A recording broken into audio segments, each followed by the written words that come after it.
Okay, if you will, please come to order. And by the way, there's some more seating for those of you if you want to find a seat. Welcome to the first meeting in October, the October 3rd regular council meeting. Thank you for being here. And I hope by looking around the room that most of you escaped the wrath of the storm we had passing through. And everybody's is doing well today. Thank you very much. Thank you for coming. And council, thank you for being here as well. At this point in time, I'd like to just remind you of our mask policy. All staff and visitors, including people who are fully vaccinated, have the option to wear a face covering while inside town facilities and during town council meetings. All persons should practice social distancing when possible in the council chambers. And with that, I will recognize Councilmember Singleton, who will lead us in our Pledge of Allegiance and also our invocation. We need a roll call. You're exactly right. Yeah, okay. I'll do that after.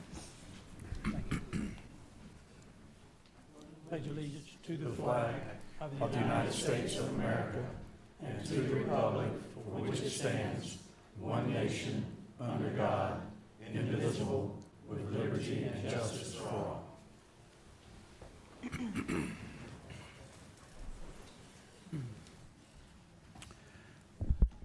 I forgot one important item. Mr. Clerk, will you call the roll at this time? Mayor Marshburn? I'm present. Mayor Pro Tem Vance? Here. Councilmember Behringer? Here. Councilmember Singleton? Here. Councilmember Dellinger? And Councilmember Matthews? Here. Okay, thank you. And I declare there's a quorum and all council members are present. Now recognize Mr. Singleton for invocation. I'd like to join me in prayer. Father, we thank you for the day and the opportunity to gather here tonight and discuss important business for our town. Father, we want to lift up those persons and people across our country and this state, this area who were affected by the hurricane and the storm, those who have lost loved ones, those who are hurt, those who have seen their property devastated by the force and the power of that storm. We lift up these persons to you, Father, and ask that you surround them and wrap them in love and protect them as they try to recover in the future. Father, we lift up those men and women who serve our country in military bases and installations around this world, protecting the freedoms of this country and also the freedoms of the countries in which they may be serving. Be with these men and women, be with their families, and protect each and every one of them. Guide us tonight, Father, as we are here to discuss important business in our town and our community. The citizens involved that are here, our staff, and the town council. Lift these things up in your son's name. Amen. Amen. Thank you, Mr. Singleton.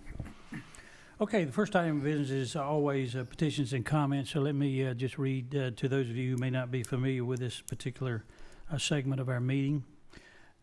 This portion of the meeting is to receive comments from the public on items not included in this agenda.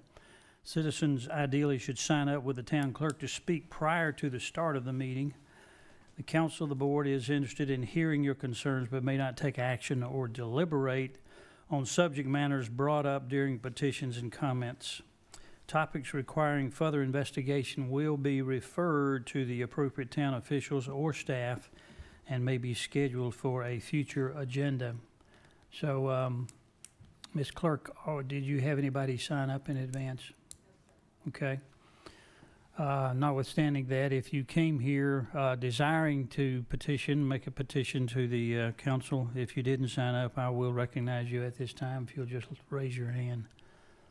Okay. This would not be in relation to an item on the agenda, is that right? Okay. If you would come to the podium and state your name and address, I guess. Yeah.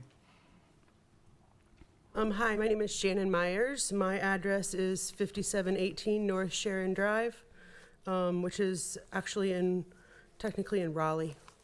And I'm here to request, before you bring it to the actual meeting's agenda, in a future meeting, that you do not change the zoning at the corner of Simpkins Road and 401 for the proposed development that is going to go in there. And my reasons are that that is a critical watershed area. It's technically not listed as critical. However, the proposed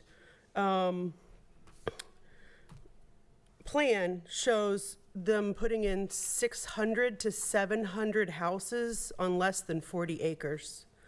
And I personally just spent $10,000 to jack up my house to make sure that it's stable because of the amount of runoff that's already coming from the neighborhood that I live in, which has been in that location, well, obviously, since before they came up with the Swift Creek Watershed Plan.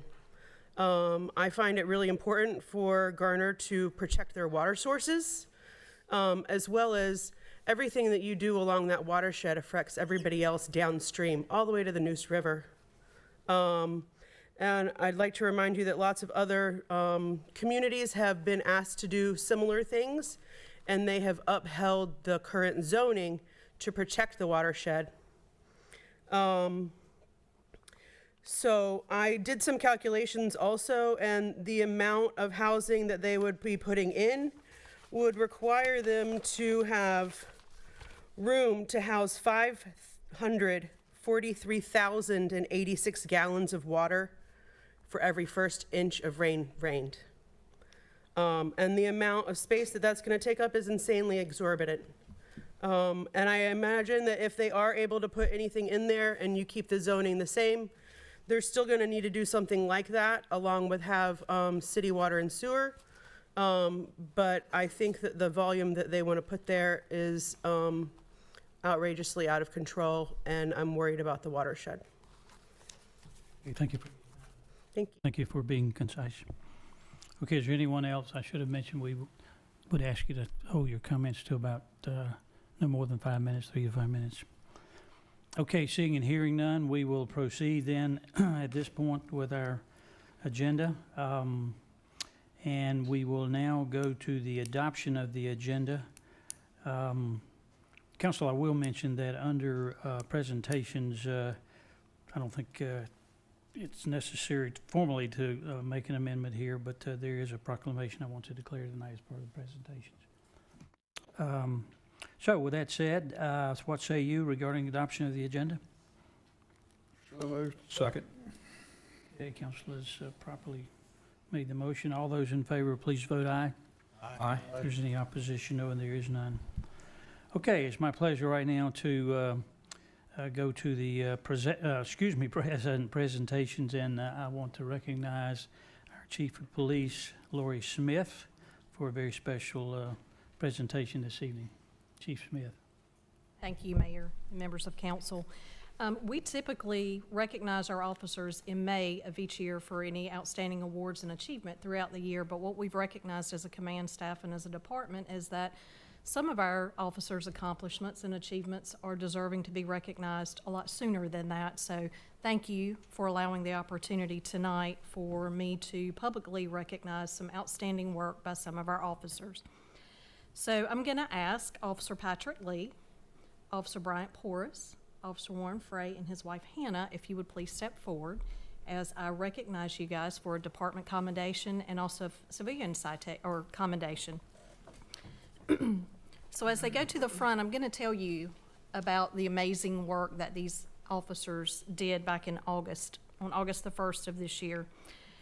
So these officers are members of B Squad, and they responded to a call for service at the Napa Auto Parts right there at 70 and Jurgen for a check on the welfare. And when they arrived, they located a mother with 4 young children asleep inside of a car.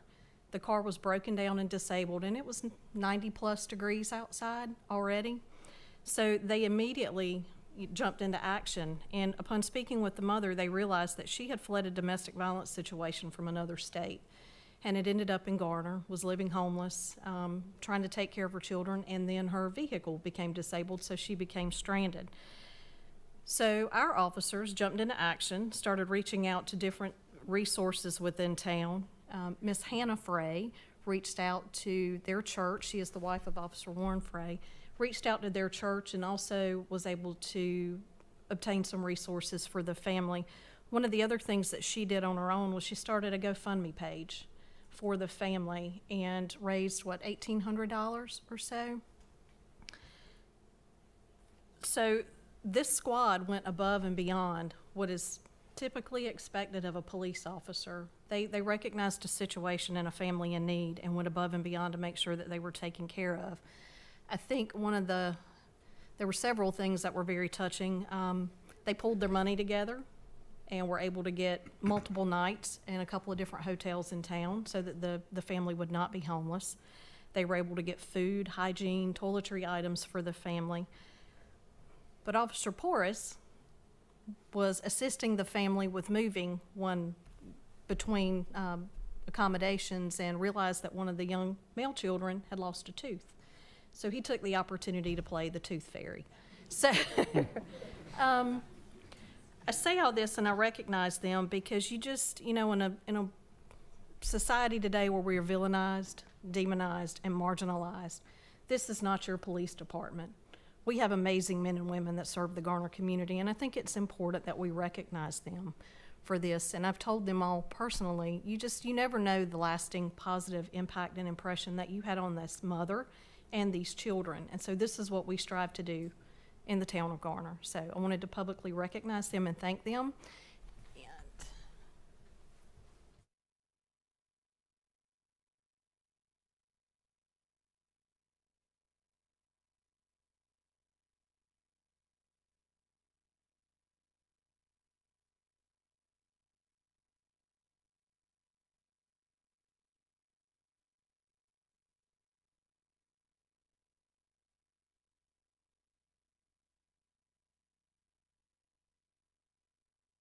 They also get a ribbon to wear in the uniform as well.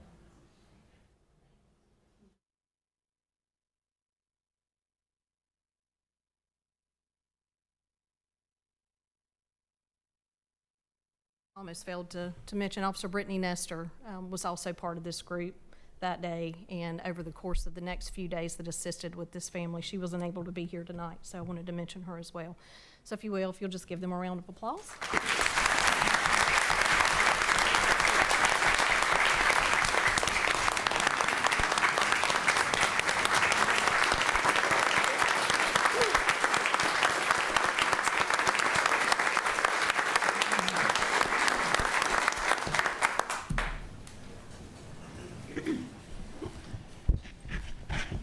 Chief, if your officers would stand there for just a brief moment. I wanted to, in conjunction with this presentation, if she is here, and I was trying to see if Allie, are you here?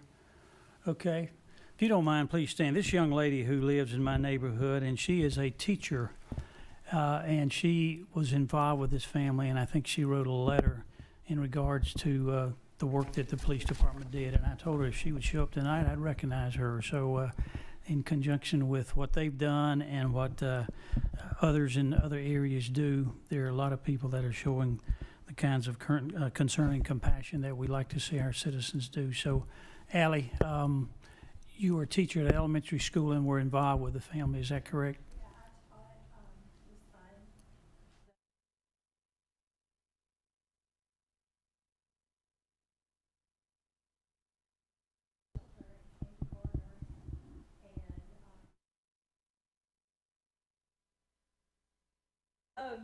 It was really touching because they did go above and beyond.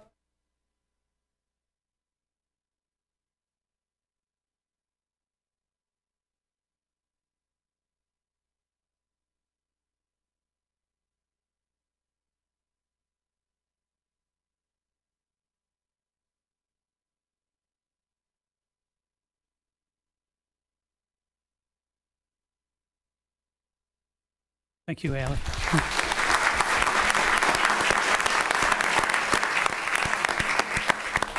Just as these officers are leaving, let me just say these are the kinds of things that policemen do on a regular basis. They don't usually always get recognized for it.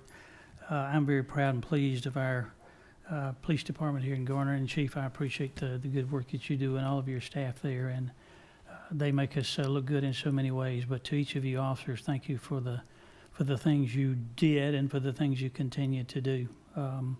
It's phenomenal when people go beyond the call of duty as you have in this case. Council member, anybody want to say a quick word? I'll be happy to yell. Mr. Matthews.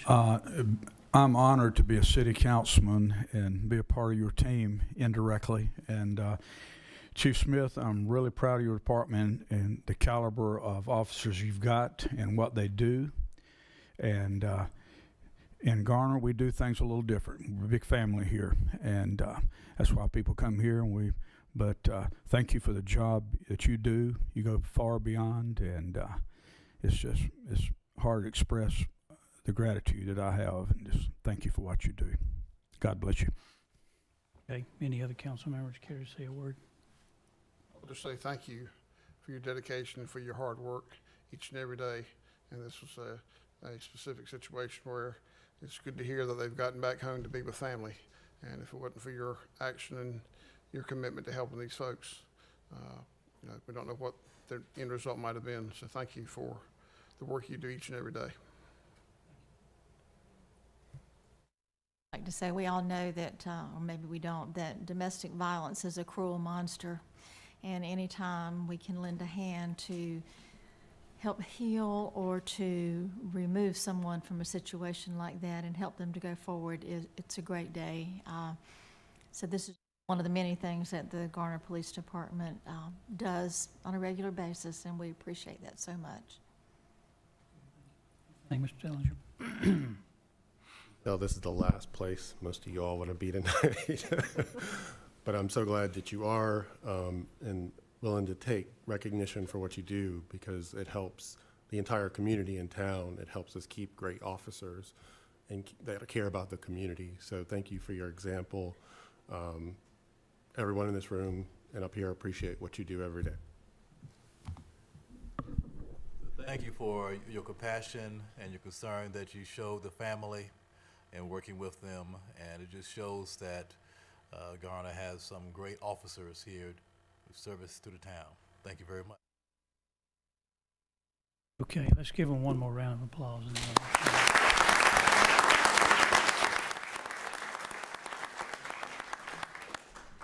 So next I have 2 life-saving awards. So Timothy Basin, if you will stand forward, tell you guys about Timothy Basin. Step forward. Smile. Again, Timothy. So this young man has been employed with us since August of 2021, so just a little over a year. We hired him, sent him to BLET, and he's been out on his own for a little bit now. But Timothy is a remarkable young man. He is dedicated, committed to this community and to this police department, and he comes to work every day striving to do and be his very best. So I want to recognize him for an incident that happened back on July 25th. He responded to a check on the welfare call of a teenage female walking on the train tracks near East Garner Middle School, back behind John Sausage Road. And when he arrived on scene, he observed a female who was sitting on the railroad tracks. So he walked up to her, engaged with her, and started talking with her, and in the distance heard the train and realized through his conversation with this young lady that she was in a mental health crisis and had intended on harming herself. And so as the conversation ensued, so did the train draw closer. So within, what did you say, 2 to 3 seconds? I said, after you pulled her off the tracks, how long was it before the train came by? And he said, oh, like 2 to 3 seconds. Like, you could feel it come by. And I'm thinking, wow. Timothy not only put himself in danger that day, but I truly believe saved that young lady's life through his kind words and compassion, and also by removing her from the tracks. So I'm very proud of you, very proud of the job that you do, and as a result would like to award you with a life-saving award.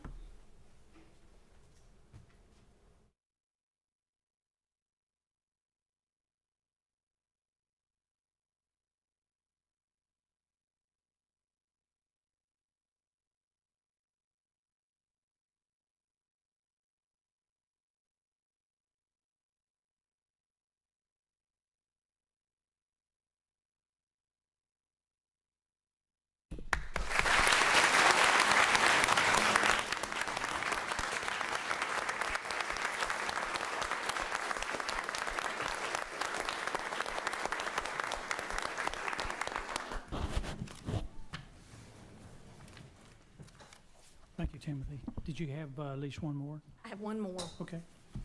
And I'll keep this one brief.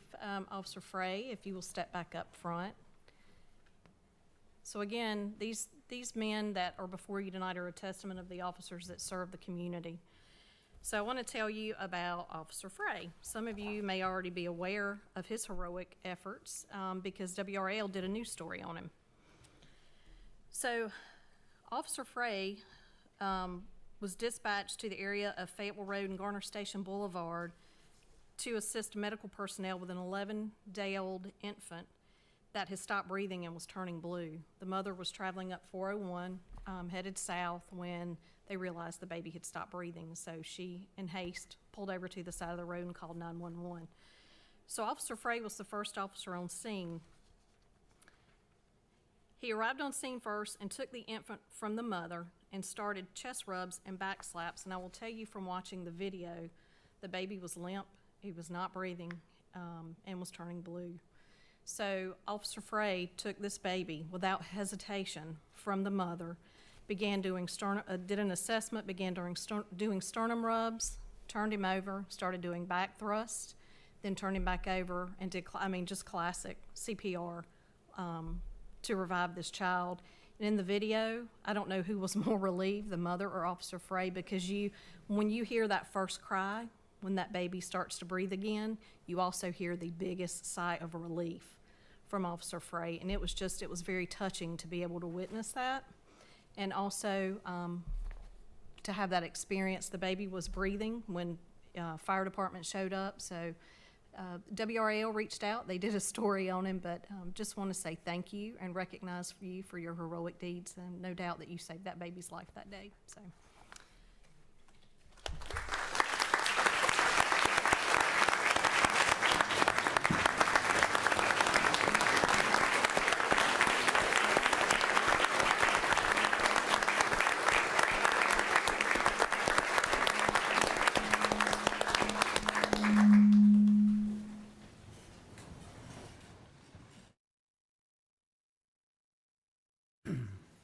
And I will just close it saying thank you again. I'm so glad that we have a full room so that you could hear about their good deeds and their heroic efforts. So this is only just a small portion of your police department. There are many more men and women on our department that are just like them and even better. So thank you.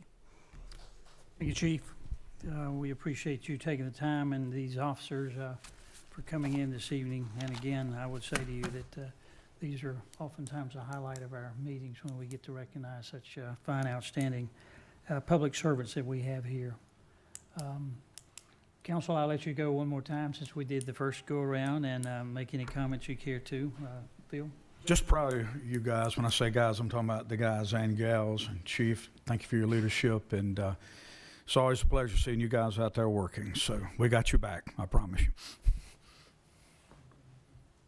Thank you again for your commitment to serve people in the community. As I said to begin with, sometimes people look down upon police, and that's so wrong to do. Thank you for your commitment and for your hard work and dedication. And thank you is just not enough, not anywhere near enough. We just appreciate you. We're proud of you, and anytime we get a chance to brag on you, we do. Okay, and I think sometimes stop talking, but that's okay. We still talk about how wonderful. Thank you very much. Okay, thank you. Mr. Dellinger? Just thanks again, and I agree with my fellow council members. Thank you for your service. It is appreciated, and have the support of the council. Thank you very much. Thank you, Council. Do you have anything else, Chief? Okay. Thank you. Okay. Of course, you and the officers and others can stick around for a meeting if you want to, but we will allow you to be dismissed at this time if you want to. Yeah, sure. Okay, thank you. Let's give them a minute to get out. Yeah.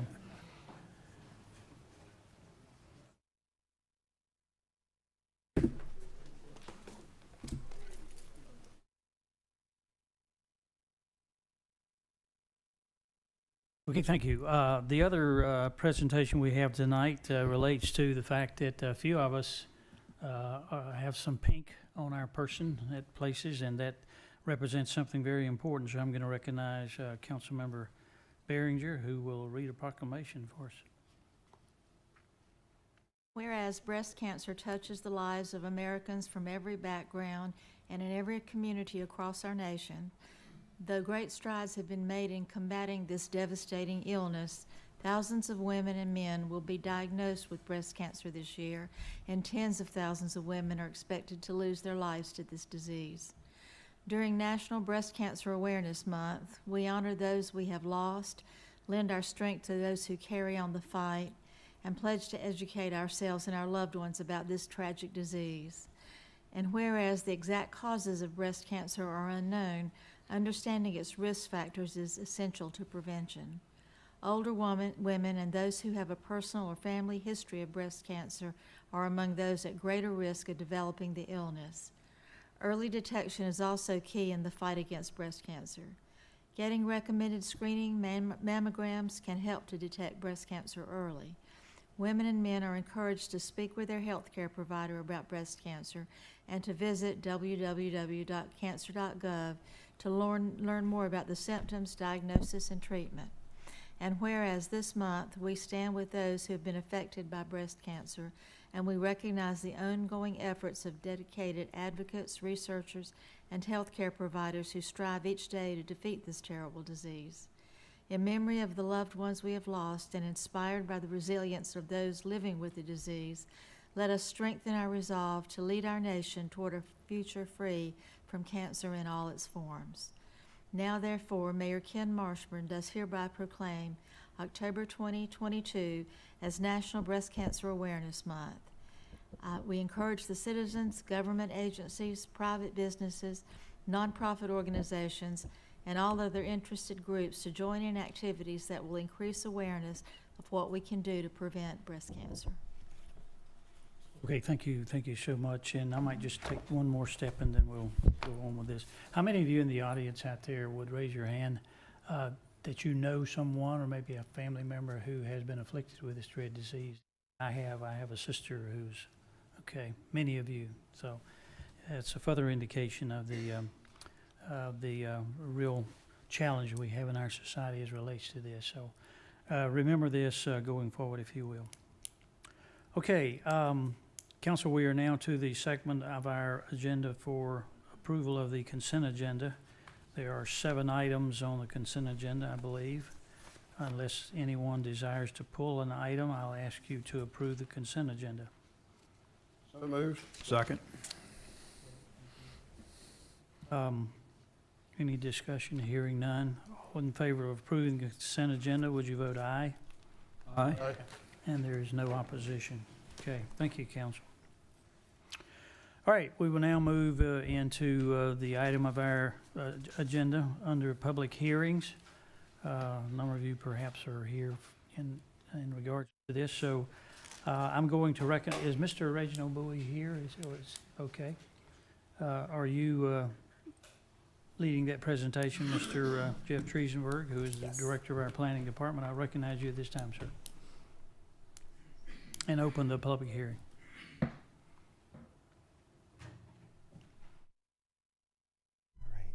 Good evening, Mr. Mayor, members of council. For your first public hearing tonight, we have a Tier 1 conditional rezoning, US 70 East Industrial. So this is not one that comes with any kind of plan associated with it. It's a text only. Justin Parker, on behalf of Al Nair LLC, is the applicant. The owners are L&L Company LLC, and the project is currently addressed as 4839 Green Garden Road. The tract size, or the rezoning tract size, is 32.75 acres. It includes half of the future 540 right-of-way. As I noted, this is a Tier 1 request only, and at the time this was submitted, the request was to go from single-family residential R40 to heavy industrial I2 conditional. They have narrowed down the list from 60 to 17. Here is the location. You see the proposed 540 extension there in the purple. The corridor limits that were studied are represented by the green line. And Highway 70 cutting through Camping World, for those who are familiar with this area, is right here. 540 will be coming up this way, up towards Rock Quarry. Existing Garner Industrial Park, you can see the first building here in the photo. They now have several additional buildings under construction in various stages of occupancy here. And Nair is the same developer over here. So in some respects, this will feel like an expansion of the existing project. Here is Green Garden Road from Highway 70. The site would be off in the distance there to the back, so not really much visibility from 70 due to the grade. Here is the current zoning map. So the R40 is now rural agriculture. The various industrial districts here, we have some light industrial as well as some heavy. Commercial mixed use across the way, but mostly this is an industrial area that meets rural agricultural currently. Zoning case history going back to 1993. Again, you see a lot of these heavy service businesses, almost like an industrial category. I2, again, these are all heavy industrial, one light, another service business. So you can definitely see the character of the requests of this area over time. The RA district currently does primarily accommodate agriculture, silviculture, rural residential. It does also allow for some other things that you might typically find in a rural area, including utility structures and other compatible uses. Largely outside of the town's current corporate limits, where public water and sewer may not be readily available, although this site now does. If it were developed, for instance, as residential today, it would be capped at 1 unit per acre. Their proposal here, again, this would be adopted as the new HI, Heavy Industrial District, but under the application, we would still be going by the original list of permitted uses, and this is where we have narrowed it down to 17 out of the 60 per the applicant.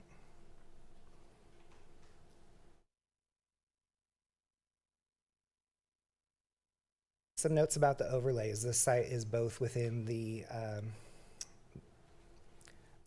access highway overlay, which is reserved for the interstates. None of the prohibited uses in that overlay are included. Some may overlap in the restricted category, so any of those uses would need to meet the applicable standards at the time of site plan submittal. But that's stated up front, and those are known. The commercial highway overlay district covers US 70 and also applies to this parcel. None of the restricted uses from that overlay are included. I would just note, though, that in the prohibited section of that, there is a prohibition that the outdoor-only component of storage, the old storage classification included both indoor and outdoor. Outdoor is specifically prohibited if it is not tied to use or sale on the site. So that would be a kind of a subset of that particular use that would be prohibited. As I noted before, this is largely an industrially developing area from the rural agricultural kind of setting. Garner Business Park Drive has been put in recently and is developing out there. Garner Business Park originally did do a traffic impact analysis. This is just another site at the end of that new cul-de-sac, so there was no staff determination to study anything beyond what that original TIA had done. In terms of the neighborhood meeting, there were 35 properties identified. 3 folks representing 2 properties were in attendance. They actually held that locally right on site at their temporary job site trailer. So very convenient for folks to get to. And just as a reminder, for plan consistency, the Planning Commission is charged with taking a look at that for you and coming back to you with a statement regarding that consistency. And then it will come back to you for your deliberation on the reasonableness of the request. And so we recommend that once Town Council, you've heard the comments, concerns, and questions from the general public tonight, that CZ 2204 be referred to the Planning Commission for their review and recommendation. And that is all that I have tonight. Mr. Wyatt Bone, I know, is here on behalf of the applicant, if you'd care to hear from them. Okay, I think probably you would, let me see if council has any questions for you, Mr. Triesenberg. Mr. Matthews, anything? Bellinger. And Mr. Vance, anything? Okay, so if that person would come forward, I'd be happy to recognize him, okay?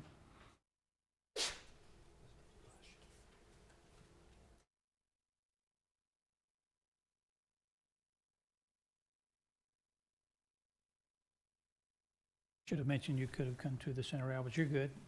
Please state your name and address. Hello, my name is Wyatt Bone, 4509 Creedmoor Road, Raleigh, North Carolina. Work with Al Nair. Happy to answer any questions you guys have. Okay, I'll start this way this time. Any questions for Mr. Boone? Okay, anybody? Right, here. Okay. Up there, any comments you want to make? We're just happy to be here. Okay, Looking forward to expanding the park. thank you very much. Thank you all. Okay. Was there anyone else, Mr. Triesenberg, for the applicant? All right, so nobody else to present. Are there persons here, this is a public hearing, who came for the express purpose of commenting on this particular item? If you did, would you raise your hand and I'll give you an opportunity to speak? Okay, seeing and hearing none. Council, any observations or comments before I close the public hearing? Mr. Vance, I'll start with you. Anything? Okay, Mr. Dellinger, okay.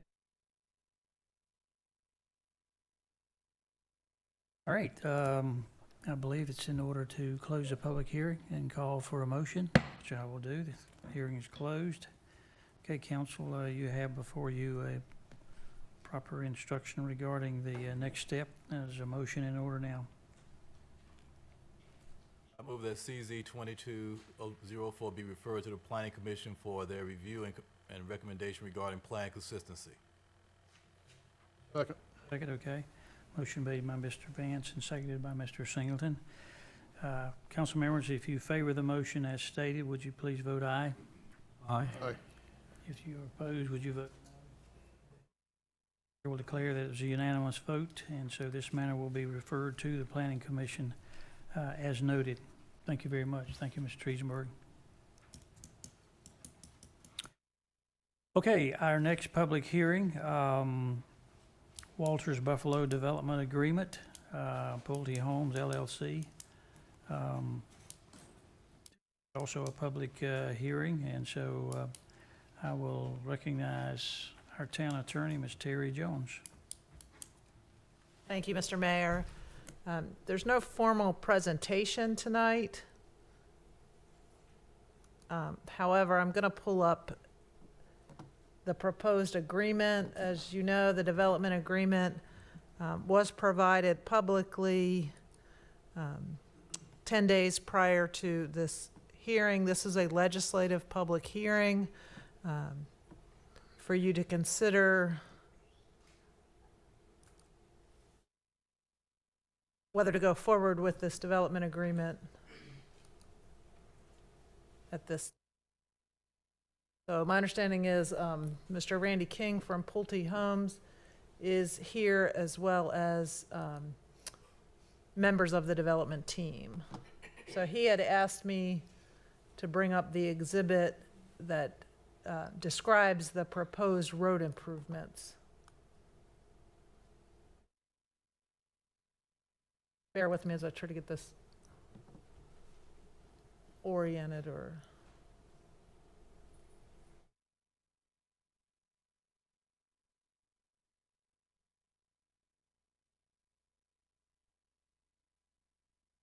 Let me know if you want it oriented a different direction. Scroll up a little, please, just Okay. so we can see Bryan Road, please. Oh, that's okay. Or to the middle.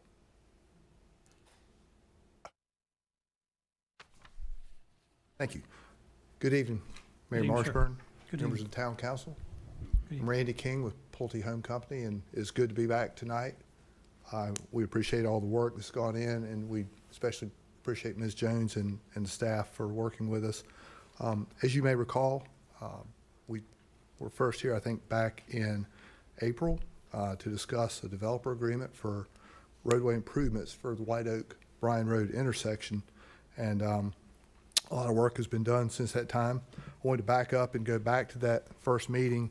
At that meeting, at that time, the council and staff were considering options for reducing the congestion at this intersection. The simplest option seemed to everyone to be installing a traffic signal at Bryan Road to allow the traffic at Bryan Road to safely make a left turn onto White Oak Road. However, NCDOT's analysis indicated that adding a signal without adding southbound lanes would result in unacceptable impacts to the Timber Drive White Oak intersection. The council was clear that an improvement needed to be made in this area that would reduce traffic congestion and the delays and provide the roadway laneage that would allow for the ultimate signalization of this intersection. At that time, Mr. Triesenberg presented several options for adding the laneage required for signalization. The options that relied on sources such as LAP funding or other public improvement funding options did not appear to provide a clear path forward at the time. The other option that Jeff presented consisted of a public-private partnership consisting of a developer agreement that would ensure that necessary laneage is created to improve the capacity of the intersection and result in a configuration that would allow for installation of a signal by DOT or other developers. At that meeting, we agreed to work with your staff and to devise a traffic solution that could be constructed and that would utilize a developer agreement to create a public-private partnership that would not require town funding. On the design side of things, since that time, we've obtained surveys of the right-of-way, the existing roadway facilities, and we've developed schematic alignments, which is presented here before you, to find a way to minimize the impacts of this road construction, but to provide the 4 lanes that we know are needed in order to have a signal there. We reviewed these plans with your staff and with NCDOT and are making final tweaks to the alignment. And based on this schematic design, we've developed a proposed budget and a schedule and are ready to begin the final design. We've worked with your staff, especially Terry, to draft this agreement, and we appreciate all of her efforts. I think this is the first such agreement that we've done with the town of Garner, but I will say there are a lot of similarities between this agreement and agreements that we've done previously with the City of Durham, Town of Apex, Town of Fuquay Varina, as far as reaching a public-private partnership that results in an improvement that is a benefit to the greater community. I appreciate the collaboration with town staff in bringing this forward. The agreement tonight accomplishes the widening of White Oak Road, allows for the signal at Bryan Road, provides for town's participation in right-of-way acquisition, and provides a sharing of costs with other developers that may benefit from the added capacity at this location. Earlier, I've said that we've prepared an updated preliminary budget that's included in the draft agreement, and that preliminary budget is $2.46 million. But that will be adjusted as the project goes into final design, and as we get bids, the agreement provides for that number to be adjusted based on the actual cost. We've also updated the schedule in response to a couple of comments that we've received about the agreement. Our current schedule has us back at council for consideration of a special use permit in December, which gets our on-site development started with a grading permit in January of 2023. When we look at the anticipated schedule for the road improvements, we expect to be fully permitted in January of 2024. If we achieve those 2 dates, we expect the road to be complete in Q2 of 2025, which creates approximately a 1-year lag between when we can get our first plat and when the road is complete. That 1-year lag, based on those timelines and our anticipated sales pace, results in us being able to reduce the 300 unit number that was in the draft agreement down to 120 lots. So that for us represents 1 year of lag between the two developments at a pace of 10 homes per month, That results in 120. So that 300 unit number would be reduced to 120, and it is based on platted lots, not certificates of occupancy as we originally proposed. We think that resolves, we hope that resolves some of council's questions, as well as some of the questions that Ms. Jones had raised during the process. We don't have any other changes to the agreement tonight. I want to thank Terry, Jeff, Chris, and other town staff for their assistance. And we look forward to working with you to get this developer agreement finished and beginning work on improving the White Oak and Bryan Road corridor. I'm happy to respond to any questions you may have. So thank you. Yeah, thank you, Mr. King. If you'll stay right there, let me see. Council may want to ask of you, or is anyone else following you, or are you? I think I speak for the proponents. Okay. Yes, sir. All right, good. Thank you. Okay, council, your opportunity to ask Mr. questions of Mr. King and or discuss this matter further. So, Mr. Singleton, I'll start with you. Yes, Mr. King. Me being one of the ones I reckon who called today and talked both with the attorney and also with Mr. Keith Roberts about the 300. So what the proposal is that 120 units can be platted and ready for sale. And if the construction project is not complete, that's where it's going to cap out until the construction project is going to be completed. Do I understand that correctly? Yes, sir. Okay. So you gave us a time frame of, you said approximately, was it a year of construction or a year and a half? I want to make. It's, if it starts in 2024, you get your permits. You said Q2 of 2025. Sure. So that could be, so we're talking 15 to 18 months. that's what I think, and that includes utility relocations. That's a process that we can't control very well, and that could stretch us to the longer time frame. Others ask. Thank you for that information.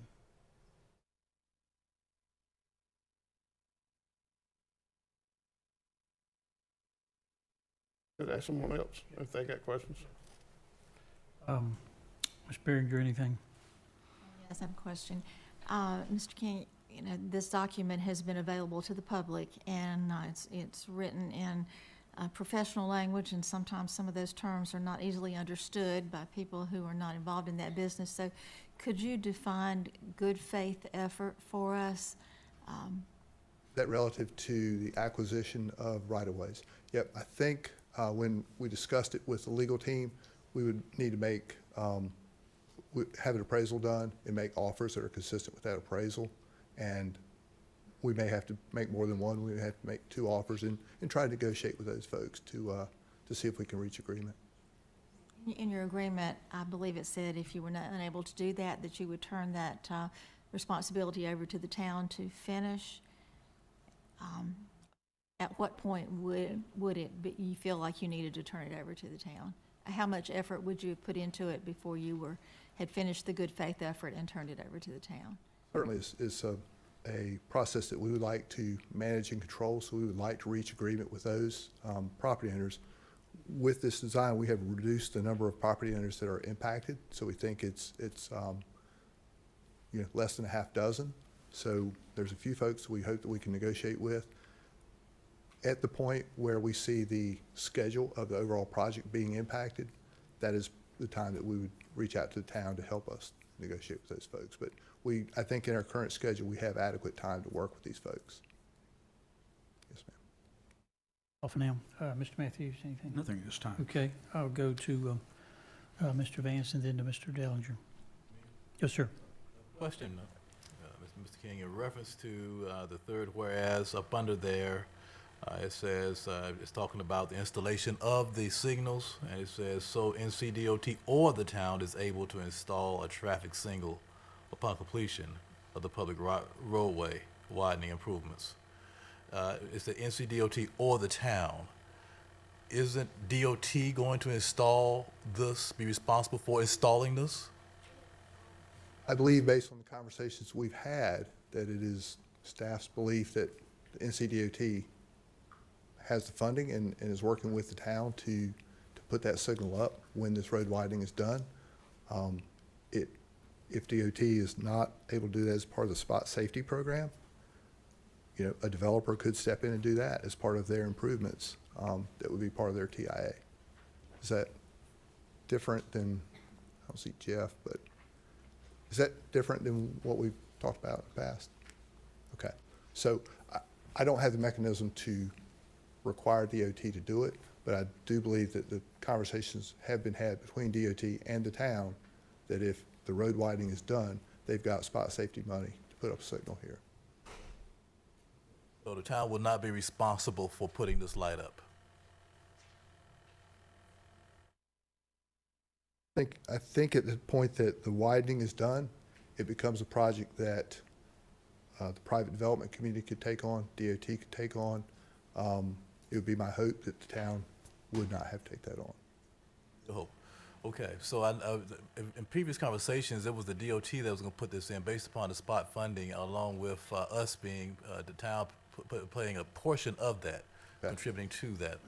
I think it was $100,000+ that the town was going to put in for the installation of the light, and I'm just thinking now that if this it makes me think that we're moving with the confidence that the spot funding is going to be there to provide the support to put this light in, with the town just only providing their portion of the light. And again, I believe that's conversations that the town has had with DOT that we have not been part of. And so I would defer to Jeff if that's consistent with where Chris is here.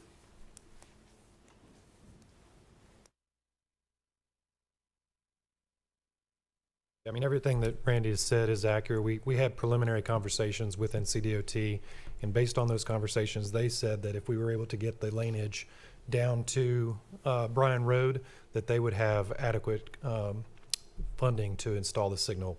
We don't have any, we can get something in writing if that's what the council needs, but most of what we've had have been Teams meetings and virtual meetings with their staff, including Brandon Jones, the division engineer. So Possible that we can get it locked in, that this is going to happen, or should it stay in this language? Can we get more definitive language to say what's going to happen instead of or DOT or the town or the DOT will put this in upon completion? yeah, I mean, if the council wishes to modify the language, we can do that. But as far as getting more information, as far as like certain circumstances from like a commitment from DOT on the funding, we would need to get something additional from them in writing. All right. But based on conversations to date, they've made it very clear that they would be able to do that.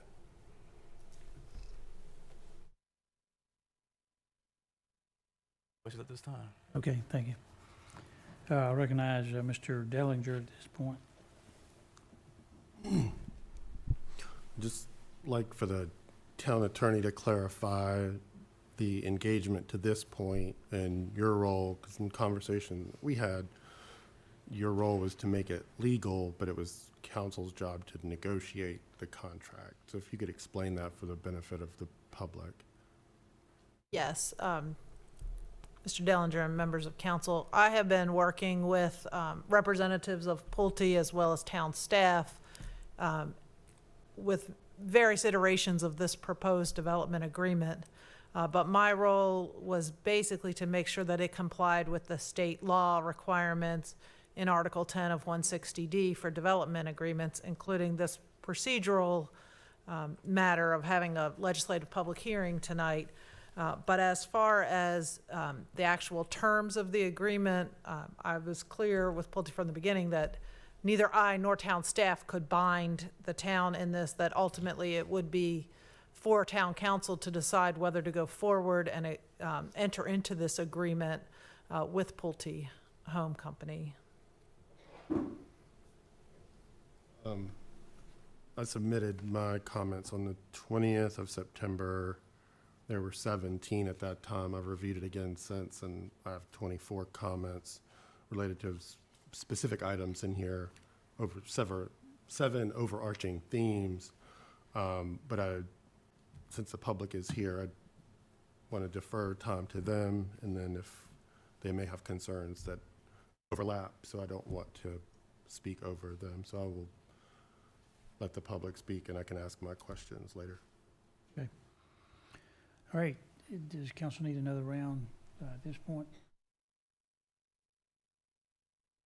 Anything? Okay. Okay, was there anything else, Ms. Jones, from you? No, my understanding is there may be members of the public who wish to speak. Thank you, Mr. King. Okay, this is a public hearing, and I will recognize perhaps as many as I can. Okay, I'll get to you in just a minute. With those of you in the audience, indicate by raising your hand if you came here tonight hoping to speak on this matter. Okay. All right. I don't believe we have names of a list, so we'll just sort of go not strictly random, but I'll start with this lady right over here. I will ask you to be circumspect with your time as much as you can. Keep your comments 3 to 5 minutes if possible. Okay. My name's Allison Lee. I live at 200 Lee Farm Lane in Garner. First of all, if you are here about this specific part of the agenda for the Walters Buffalo, the agreement, the development, if you would please stand.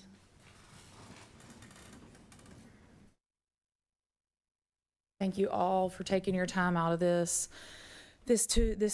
Monday night to come and help us talk to our town about this. Y'all can be seated. There's a few things that we would like to talk to you about. There's 2 items that I would like to talk about myself. The first is going to be on page 2, paragraph 7, where the agreement states, whereas Pulte's residential development project as well as the development projects of the corridor developers will benefit the town from the tax revenues generated from the expected annexations and developments. The assertion here in this paragraph is that the development project of Pulte and the corridor developers will truly benefit the town from these tax revenues generated. There's a breakdown, the break-even tax value that is required before a property is revenue positive. And this development doesn't currently show square footage plans for homes or townhomes based on the density shown at Exhibit A with this development agreement that have been historically revenue positive. On average, commercial property provide the deficit that is set based on the difference between the tax value and the tax revenue from these types of single-family homes and the wear and tear on the infrastructure, the roads, etc. The town staff is currently working on calculating a current up-to-date break-even property tax value, and we ask the town that these staff have time to calculate this figure before we go forward with any agreement that references a tax revenue benefit, which is assumed to be a positive revenue stream from this specific development and future developments that would be impacted by these road developments. We have the luxury of time. I would urge the town, especially since there was a tax increase imposed by the town this most recent budget year, to allow time to ensure that this agreement is truly mutually beneficial between the town and the developers. The second item that I would like to speak to is on page 5. It is the very first paragraph. It is about a cost share agreement. I will not read it in entirety, but I will read the first couple of lines, I apologize. If any corridor developer seeking approval for development within or in the vicinity of the impact area that would benefit from the corridor work does not agree to participate in sharing of the final costs by entering into the cost share agreement, it goes on to say then that the town will be required to police this. Either these developers that are going to come in after them are going to share in their cost, or they're not going to get to develop there. And that's going to be something that the town is going to have to spend time, staff hours, to determine. The town is being asked to police or enforce the payback of the cost of these developments to Pulte.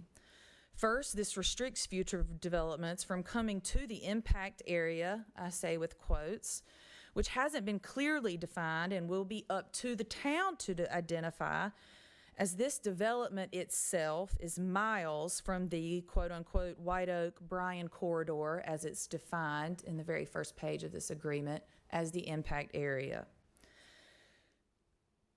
It's up to them to decide whether or not these people are going to have to pay back Pulte.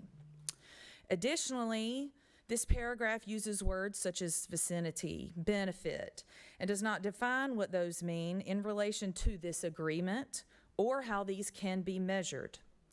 Second, as this is an agreement that is a first of its kind with the town of Garner, this sets a precedent which could lead to this type of language in future agreements. The concern with this is the additional workload added to town staff who are already overloaded and overworked to police developer reimbursements from this agreement and any future agreements with this language. I'm going to turn it over, if possible, to Joe Cook. Thank you. Okay, thank you. If you will, just state your name and address, please. My name is Joseph Cook. I live at 2524 Wynn Road. Can I have the slide with the picture of that aerial picture of Bryan Road that was up earlier? My wife Ellen and I moved to Garner in 1989. We lived here 33 years. We've been active in our church. We both taught Sunday school. Our boys have played baseball in Garner. I was a scout leader, and both our boys have become Eagle Scouts right here in Garner.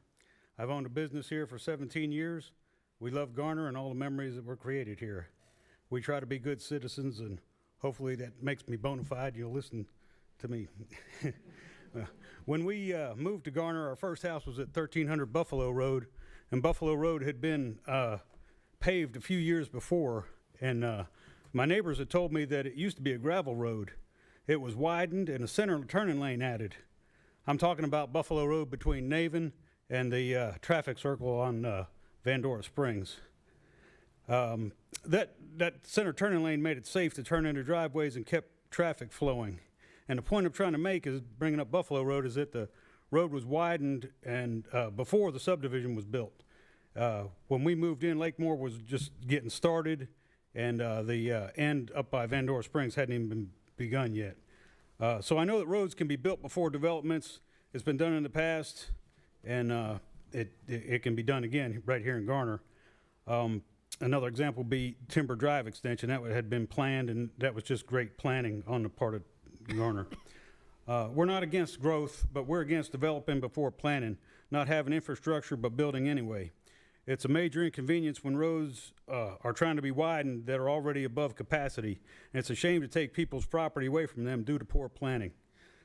I'd like to state I do want to see White Oak Road widened, and they definitely need a light at Bryan Road. I don't think this development agreement is the correct way to go about it. I've got some concerns. If we look at that map up there, can anybody show me the Walters Buffalo development? Well, the answer is no, because it's 2 miles away from Bryan Road. It's like 2.2 miles, the closest entrance into that development. With these development agreements, it's my understanding that for roadway and intersection improvements, it's supposed to be adjacent or ancillary to the private development it's tied to, and it's not.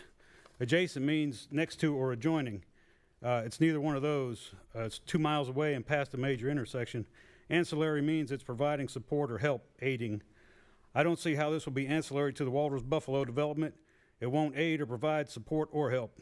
If the Walters Buffalo development gets built, not everyone that leaves that subdivision will go to White Oak Road, and not all the cars that go to White Oak Road will travel past Bryan Road. Some will go the other direction. Traffic that leaves the Walters Buffalo development and eventually gets to Bryan Road 2 miles away will now have to stop at a light where the traffic was free-flowing before the light was put in.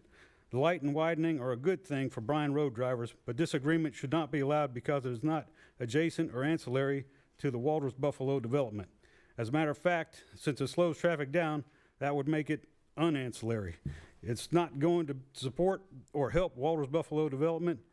Additionally, if the road is at or above capacity now and it's widened to accept the current amount of traffic, then do you think it's a good idea to add more traffic to that area? It'll be a zero-sum game. I think it's wrong for a developer to spend $3 million 2 miles away when a road adjacent to the development needs improved and they refuse to do it. The town should look at other ways to fund the roads. The need for roads is caused by development. More houses, more businesses mean more traffic. So the developers should be the ones to pay for it. I started thinking about it, and roads are good in other jurisdictions, and I asked myself, how do they do it? Well, I found that Cary, Knightdale, and other jurisdictions charge transportation development fees. When something is built, either commercial or residential, a fee is charged to compensate for the impact that growth will have on the impact it will have on traffic, so that roads can either be built or improved. If Garner were to impose a 1% transportation development fee on the sale price of a new house, that would add about $4,000 to the cost of an average new home selling for $400,000. It would only add $28 to a 30-year mortgage at 7.5%. A 400-home development like this one would bring $1.6 million in revenue to the town to build and improve roads. The town would have a total control of how the money's spent and would not have to remit funds to a developer. This transportation development fee may not be the answer, but I think it's better than this development agreement. With all the homes that have recently been built in our area, it would have created a lot of revenue to help improve the roads near us. Other jurisdictions have been doing it, and transportation development fees seem to be working for them. In closing, my 3 points are, number one, build roads before developments. The roads are a lot better, and it's less of an inconvenience to do the improvements before adding more traffic. Number two, this development agreement should not be done because it's neither adjacent nor ancillary to the Walters Buffalo development. And number three, there are better ways to pay for and build roads than this type of agreement. I suggest transportation development fees. Maybe there's a better answer, but development agreement is too complicated, especially if you want to rush into it. Thank you. Thanks, sir. Mayor, Mr. Cook, just to clarify, transportation improvement fees are no longer allowed by the General Assembly. Those who had that fee and were allowed to do it, it was left, the legislation was left in place, but they prevented that because we tried to do that. So it has been prevented by the General Assembly from imposing those fees, unfortunately. Okay. I think Joe meant to pass the microphone to me, so I'll just step right up. My name is Buddy Gupton. I live at 153 Luxor Wind Drive in Garner. It's not part of the area under discussion here tonight. I've been a Garner citizen for 65 years, a local business owner, been on the Chamber of Commerce Board of Directors for 35 years. I am pro-growth, I'm pro-progress. We're here to see Garner excel, and we've seen it excel. We're at the best place we've been in living memory in so many ways. Public safety, our police and fire are in the top 1% by every measurement of the whole country. Unbelievable job they're doing. We've got great parks, recreation, greenways, senior citizen centers. We got schools. We've got more retail and hotels, health care than we ever dreamed of, and more coming every day. We're in a great place. Downtown Garner's even coming alive. Who would have thought? All the years it slumbered away, but here it comes. So things are really happening here, and it's happening because our elected officials, the town council, over the decades have made good, sound decisions. You've looked at all the angles, you weighed the pros and cons, and you've kept us on the right track. And at the end of the day, it's the elected officials that make the difference between what could be and what should be. You're the voice of the people. We look at the Garner Forward plan, we look at the long-range plan, and everybody says, yeah, that makes sense. We'll have some houses over here and some shopping over here, maybe some factories down here. That's all good. Everybody's good with that. But then you get down to the microscopic application, like which road and which house and where, and that's where you hit the details. That's where it gets confusing.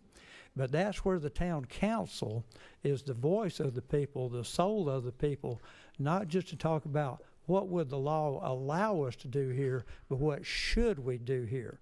What can we do to get the best possible result of each project for our town? How can we get the best? The long-range plan is good, and we've seen it morph over 40 years and to the last 12 years into the Garner Forward plan. And it's a great thing. I was chatting with one of our council members the other day about Garner Forward, and Mrs. Behringer reminded me that we're moving forward at a pretty good pace, but now we have to make sure that it's Garner upward. We're not just moving forward, we're moving upward. We're doing better. And that's the role of the council, as I see it, to make sure we're doing better, we're doing more. The time has passed where we have to settle for average or settle for minimum. We need to do more than the law allows. Just because we could do something doesn't mean we should do something. Years ago, me and my family spent a lot of time at Myrtle Beach, and we had a little saying: if we would see like a really big old good old boy wearing like a Speedo, we say, just because you could wear it doesn't mean you should wear it. You know? And it's the same way here with development. Just because you could do something doesn't mean it's what you need to do. And we've heard our town attorney say, yes, this is a legal kind of a document, but she clearly said, but I can't make the decisions if this is what you should do. Forgive me if I'm paraphrasing. We have town planning staff who are great at what they do. They're hardworking, and they help us decide, is this legally allowable, yes or no? But we need to take it another step. Is that what we should do? So I'm here to ask the town council to consider the points raised by the last two speakers. We've had 10 days as the public to look over this development agreement, and the development agreement is a great concept, but there's a lot of questions. This is the first big one off-site that the town of Garner has ever done. Pulte has done a lot of them. Let's take our time, let's look at this closely. Let's make sure we're getting the best thing we can get, that everybody's involved, everybody's on board, and we're getting the best possible result. You know, if your house is on fire, you know you run out the door and get away. You make a quick action. Our house is not on fire. Our house is in good shape. Let's take our time. Let's think about this. Let's decide what is really in our best interest. Let's keep Garner moving forward. Let's keep Garner moving upward. Let's do all that we can do. Let's do what we should do. Thank you, Town Council, for your leadership. Thank you. Thank you, Mr. Copeland. Okay.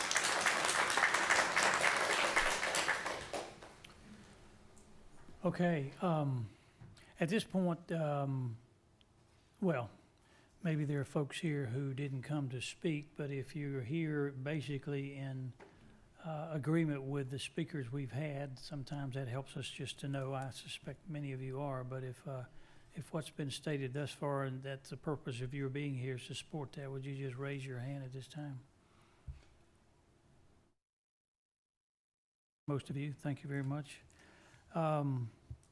Again, and for the sake of the public hearing, I will give a couple more people at least an opportunity to speak if you want to. So I'll recognize this gentleman right here.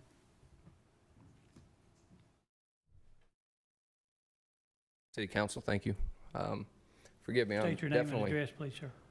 I'm not as prepared as the other speakers. I actually got in from out of town, found a letter on my door, and thought I should show up here and have a conversation. Unfortunately, I travel a lot.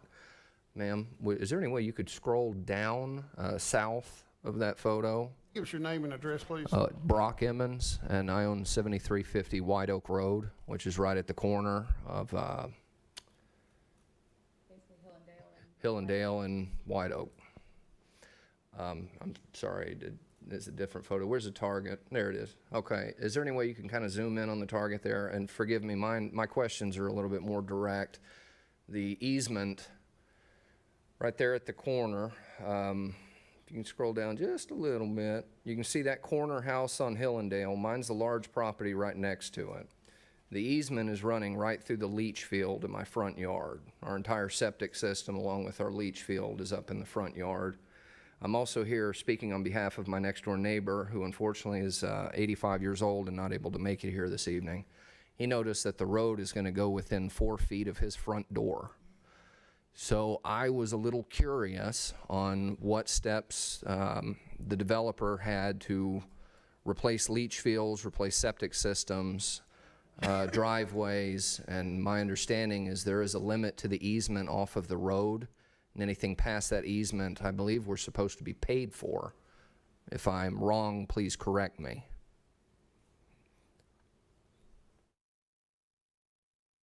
I will tell you, I don't know the answer to that. somebody kind of who's help more things qualified than me. a little faster, I own a very large commercial and residential construction company that we run out of that location. I have trucks and trailers pulling out of that location all day, every day, 6 days a week. The only reason I'm bringing these up is I've developed neighborhoods. I have done this. The drainage through there are a lot of questions that need to be answered by bringing the road that far into essentially our front yards. So I didn't know if there was anybody here I could have a conversation with about that. Mayor, Mr. King, can answer. Should he like to answer? Just to make sure I'm clear, so you're on Not the corner on the house, west side. the large property, well, and actually right over the Councilman Singleton's head, the property to the right. So we have the very large property right Gotcha. there. Yeah. Yes, sir, with Yep. the pool. Yeah. So our leach field goes up through that entire front yard. So if I'm correct, there's overhead power lines on this side of White Oak Road the whole way. Correct. Power Actually, where your yellow line is Yeah. where the power line is running. Yeah, so that yellow line is really just a dimension line that Mm-hmm. our traffic engineers put on there so that they could see how much room cars had to stack up.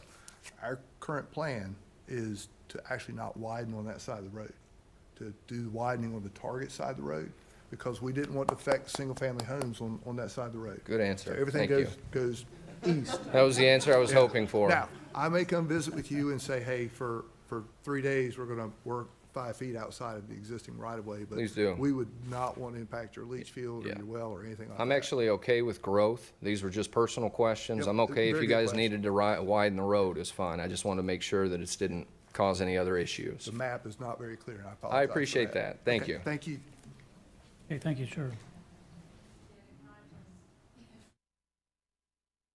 Okay, let me see, was there anybody else over here want to speak? Yeah, I see him, so I'll recognize him at this time. You, sir. My name's Danny Walton, live at 722 Hillendale Lane. We've noticed as construction, they just built a bunch of apartments just down White Oak Road. And anytime they do road closures on White Oak, Hillendale neighborhood becomes a speedway for everyone trying to get around that road construction. It's quite dangerous. I've got a 4-year-old daughter. We like to walk in the neighborhood. We've had some near misses with my wife running in there. My concern is if you are doing all this road construction, what kind of mitigations would be in effect to keep that from happening, to affect all the people in our neighborhood from being hit by cars just trying to avoid traffic slowdowns?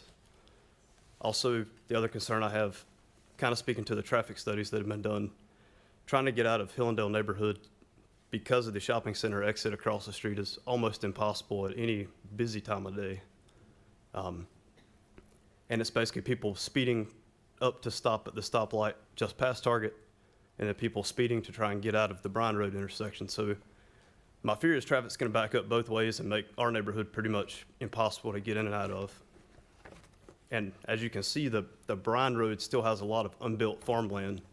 I'm afraid this is going to set a precedent if we allow the developer to start adding more and more houses based on the infrastructure being built up. I'm for growth, but I think we've really got to slow down and take a good approach to it. Okay, thanks, sir. Thank you. Mr. King, you want to respond? I appreciate your concern. I think your concern is that when the elevated apartments were widening the road, I was out there one day and they probably took longer than they thought they were going to. They had the road closed at 6 o'clock in the afternoon, right at rush hour. And the Garner police showed up and spoke to them, and then the road reopened and traffic started flowing again. But that's the kind of thing that we see. We try to avoid that. One of the things that we see with the widening we're doing is it is mostly to the east. So if we're just widening on one side of the road, whereas they were widening on both sides, we're optimistic that we'll be able to maintain traffic on the existing road while we're adding the new lanes on the east side. And I met with DOT last week. We were talking about this project, and they said, well, I hope you do a better job than those guys did. So they're very aware of the problem. We're aware of it. We think we have a good plan that will avoid some of the problems that you've experienced. But yeah, I know about a month ago it was pretty bad out there. So we will work to avoid those problems. Yep, so we don't see very much changes to the curb line right there to the north of Hillendale Road. We're going to try to maintain that. We may overlay that and shift the lanes over just a little bit. So that would keep the right turn lane onto Hillendale. So that's our construction limits kind of come back to where the end of that black line is, and that's where we start to push the lanes up to the east a little bit so that most of our widening occurs on the east side of White Oak Road. So. To clarify on this about Killendale, Yes, ma'am. Yep. just to clarify, because currently, he's right, people drive like bats out of you-know-where to try to swerve over, and it's right there in front of the Hillendale entrance. This is going to take 2 lanes all the way down to and through the stoplight. Yes, sir. And, but they still need to keep their right turn lane in, so they'll be safe and somebody won't run up their backside. I understand what they're trying Right. to And say. if you see the little white line, that is, it maintains that little drop right, so they'll be able to make a right turn there. So we're kind of pushing the traffic away from you a little bit. Okay, thank you. Anyone else? I'm going to try to recognize just another person or two maybe, so we can move along. All right. That's all from the audience at this point in time. Was there anything else from you, Ms. Jones? No, I believe Mr. Dellinger has some comments. Yeah, I was going to get council comments right now, as a matter of fact, yeah. Okay, Mr. Dellinger, you're up. So I have a lot of very specific points that were sent to Pulte a couple of weeks ago, but I'll read the sort of general themes of them, and if it seems necessary that they need to be read into the record, I can go through line by line, but some of them have actually been echoed already. One is, if we're going to do a development agreement, it's imperative we do it correctly, because it does create a precedent, and the wording of the current agreement is not actually in favor of the town and the taxpayers. There's wording in the draft that is dangerously and unnecessarily ambiguous and could create liabilities for the town, and are just generally not good terms as we negotiate this contract.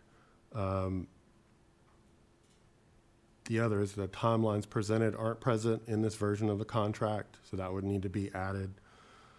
The other is I have concerns over the town's ability to bind third parties. So the way this contract is written, it's between Pulte and the town.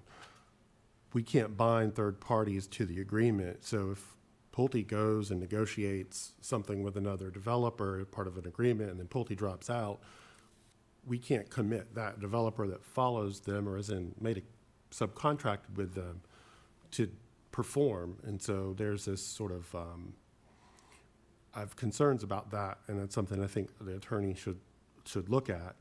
Because what it seems to create is sort of a de facto fee in lieu policy, which is problematic because some of the references in the recitals cite certain very specific statutes in the North Carolina general statutes and in our UDO that would bind us unnecessarily to terms that aren't favorable either with regards to what Pulte or any subsequent developer is obligated to. This contract is a free negotiation between parties. This isn't the town imposing a fee on a developer, so we have a lot more latitude when it comes to negotiating the terms.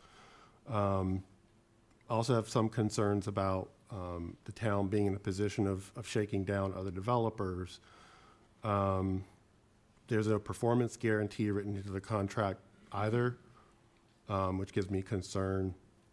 There are a lot of undefined terms or terms that are defined in multiple ways that create ambiguity and potential liability.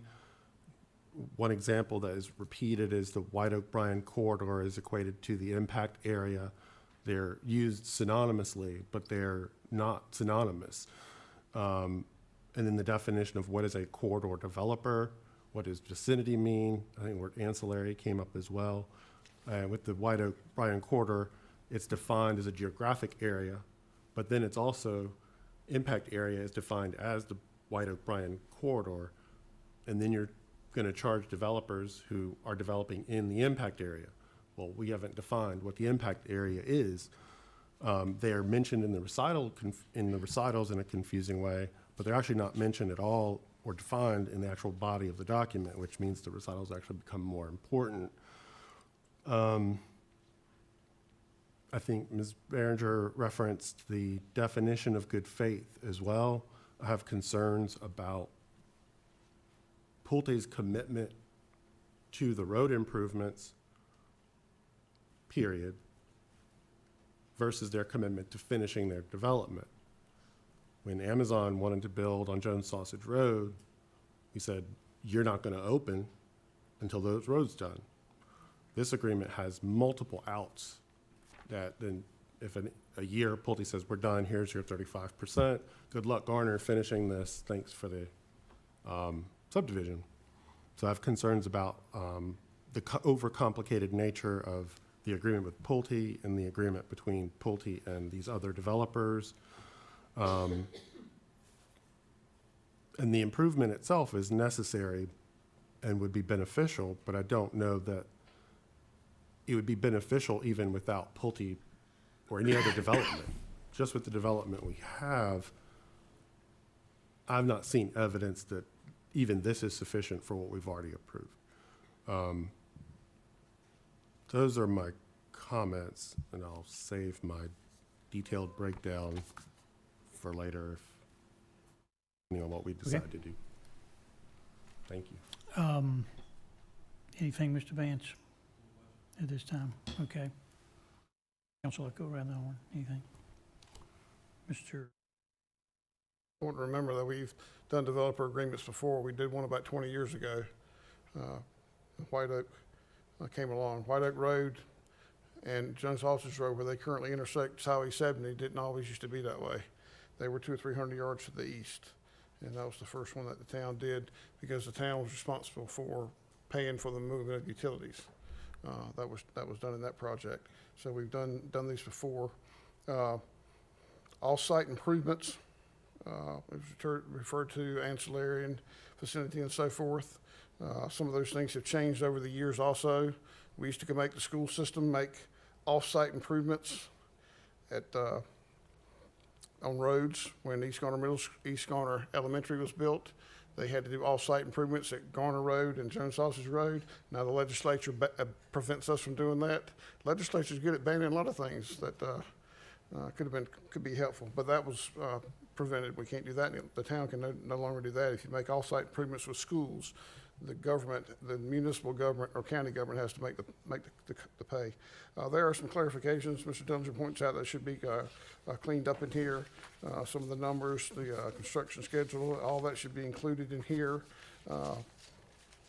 I think it's important to remember that if any other project comes forward in this area, and I think staff may want to define however it is with vicinity, which I think should be clarified. All the property down there is most everything that hadn't been rezoned that has construction or project currently on it is, well, it used to be R40. I don't know what it is now. I can't remember with the new zoning classification. But nothing can be approved unless the town council approves it. So as far as someone wanting to build and not have to pay their share of any improvements that if this agreement goes forward, the town council controls that. I mean, just plain and simple through passing a zoning and or CUP or SUP. So no project, I would hope whoever sits up here, if all this moves forward, that no project is allowed to move forward without paying their share of a road improvement, of a dangerous road improvement. I know there are folks in here that live right at that intersection who talk about the accidents they see on a regular basis. Thank goodness we ain't had a death there yet. We don't want to give it time because people do drive crazy. They do try to close the lanes there at Hillendale and try to fly over. And like we're going to a race, and it's very unfortunate. I think we also need to remember that further down the road at the intersection of Hebron Church and Ackerman and White Oak, there's going to be a 2-lane traffic circle, which should hope to make traffic flow better. Now people say, well, they can come up to the stoplight. Well, can't build a traffic circle here. We can build a stoplight here to help save lives, we hope, and make it safer if this moves forward. So I agree there's some language in here that needs to be cleaned up. And specifically, and also specifying what the vicinity is, because we need to know what the vicinity is. I reckon it ties to our ETJ and our urban service area and that area down there toward the Johnson County line. So I think we need to see some clarification on that, and that should be included in any agreement. Okay, thanks, sir. Mr. Matthews? Thank you, Mr. Mayor. I've been intentionally quiet tonight. I'm taking all this in and the feedback from everybody here and my colleagues up here. It's not that I didn't understand. I just want to hear what everybody had to say. And a couple of observations. And one thing about is my good friend Mr. Gupton said, we're growing over here in Garner. I had the privilege of being up in Wake Forest today talking to the mayor up there, an event going on. They've got the same problems we got down here. It's not unique to Garner. I'm just telling everybody.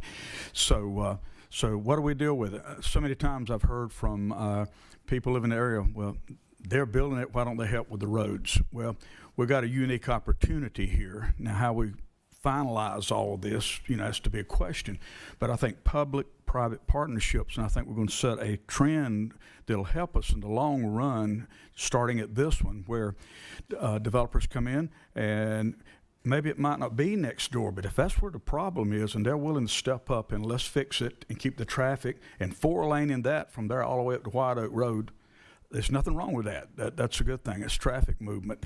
And but public-private partnerships, I think they're a great thing. And so, yes, there are some details we got to work out, I think, on this. As Mr. Singleton said, get some of the wording right and make sure we are all on the same sheet of music. And that's just good business. And but I think having the developers starting to pay for the cost of the infrastructure, especially the roads with their development, this is a good thing, and they're willing to do that. I think we're going to hopefully set a good trend here as we move forward. Yes, this is really the first big one like of this magnitude, but I think we can work out the details. So along with my colleagues, I think if we can clean up the language and make sure we got the I's dotted and the T's crossed, so that everybody understands what we're doing with it, we can work our way through this thing. So that's just my comments, Mr. Mayor. Appreciate everybody's feedback. Anybody else, Tiana? Comment. I would like us to look at this or approach this. This is not an us against them situation. It's an opportunity to help Garner grow. We have some questions about this agreement. I'm not opposed to the agreement, but I want everybody to understand it. I want the words, the language to be easily understood, and I want questions answered. I am of the opinion that we perhaps need to work on this a little bit more before we actually approve it, because there's a lot of people involved here. A lot of good can come of this, but we don't need to leave any stones unturned or any questions unanswered. Okay, Mr. Vance. That goes back to my original discussion in reference to the traffic light and reference trying to get more solid answers as to what and how and what does that mean.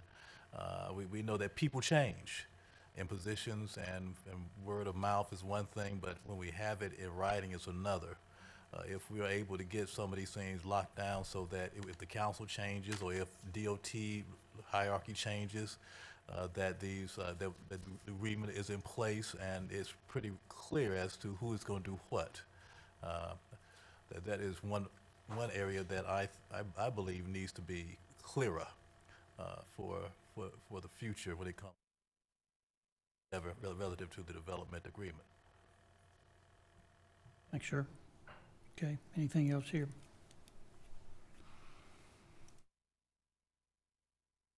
Okay, just a comment or two. I want to thank town staff and our attorney in particular who's worked on this. Perhaps we need some further discussion and perhaps some more tweaking, but a lot of work's already gone into this, and so I appreciate that work. It took all that background stuff to get us to where we are this evening, for sure. And as been noted, there's nobody sitting at this dais that's looking to treat residents badly. I found over the years when I served as a council member and now as mayor, you know, these kinds of contentious things come up, and people, when they see things happening next to their property, that usually catches their attention. That's, I guess, normal and natural. There is, I think there is a reasonable conclusion to this. I'm not sure exactly what it is, but this development agreement, I think, was certainly a good start, and may get us there yet, I think. But having said those things, Mr. Attorney, I guess I'm going to close the public hearing and ask for a motion at this point in time. So I think I've recognized everybody who wanted to speak. Okay. Close the public hearing, and Council, you see the proposed action here.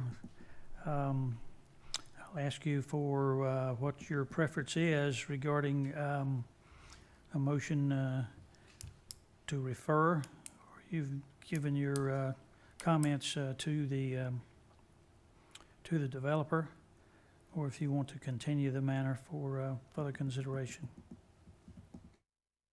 I think, Mr. Mayor, we heard it pretty clear up here that we'd like to hear some clarification, some specific items addressed, some language that might be a little more clear. And I would, I know Mr. Dellinger remarked of sending an email to staff with some items on it. And I would suggest that we've made some suggestions tonight, but I would suggest, I was up here writing down a few, that we specifically email Attorney Jones with these items that we'd like to see defined within the document and also clarified within the document, so that when, as Ms. Behringer mentioned, so that when we see it, we all can halfway understand it, because some of it is legal language, and sometimes that can be confusing to all of us, unless we're a professional attorney. And it's simple for Ms. Jones to understand. Sometimes 2 or 3 words may throw us off a little bit. So I would suggest that, I don't know if it defers the word, we don't have to vote on it, it doesn't say that here, but I would say we continue to provide feedback to her and to the developer with some of the questions and concerns raised by citizens and also by the council members, and try to get some language, try to get some items cleaned up and some language added, and clarifications of what staff can add to the document, just as an example of what's defined as vicinity. That's just one I can think of. So I don't know if that means we just I'm hearing. I don't know how should we do? I guess a continuance. Just a continuance or what? Certainly could continue it to your next meeting. I know you closed the public hearing, but you would have the option of reopening the public hearing if there are significant changes that go along with some of these definitions. You heard one change proposed by Pulte this evening from 300 to 120. So if you would continue it to your next meeting, we would not have to do additional public notice, because you would be continuing to a date certain. But if you don't feel that it's can be ready by that point, then we can just put it on the agenda after you have an opportunity to see an email draft of it.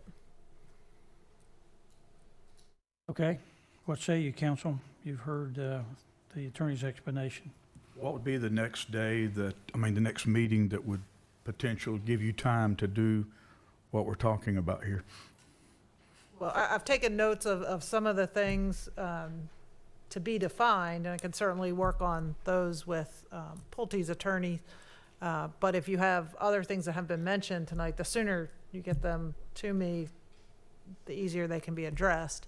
If there are larger issues to deal with timing or the schedule, if you need to see the schedule in order to make comments on that, then I think we need to request that from Pulte. Yeah, I think if they're going to include the schedule, we need to see it. So, The specific answer to your question, Phil, if I understood it, was, well, the next regular meeting would be essentially 2 weeks from now. That would it be the 17th? Anybody have a calendar? 18th, I believe. 18th, okay. Does that give you time, in your opinion, to respond to the concerns everybody had, I guess is the question. I think so, yes. How long as we get our, Yes. what we specify to her in a pretty next, like in the next couple of days, not next couple of weeks. She need to give her the information as soon as we can. Out of respect for the developer as well, let's not hold it up any longer than we need to get it done accurately. Okay, I'm hearing a proposal to possibly continue until our next regularly scheduled meeting, and council, as has been noted, if you want to suggest further changes, modifications, it's incumbent to do that expeditiously so we can get it to the next meeting. Is that your desire? If so, I'll entertain it. I think we need a motion to that effect. A continuance to the next So meeting. moved. Second. Okay. Any further discussion? All right, if you favor the motion, would you vote aye? Aye. Aye. Any opposition? No. Okay, there is none. Okay, ladies and gentlemen, you've heard what the council has decided to do, so this matter will come back to us at our next meeting with some further changes as has been recommended, and we will pick up essentially where we leave off this evening, I believe. Is that a correct statement? Okay. Let me just say to all of you, thank you for your indulgence this evening. I appreciate your courtesy as you spoke. Sometimes meetings in other places get rather contentious. I'm proud of the fact that we have so far been able to speak to each other as neighbors and fellow townspeople, and that's the way we should do it. May not get the end result that everybody's looking for, but as you can tell, this council, I believe, is desirous of doing all we can to try to get it right. So again, thank you for being here, and we'll have another day. Okay?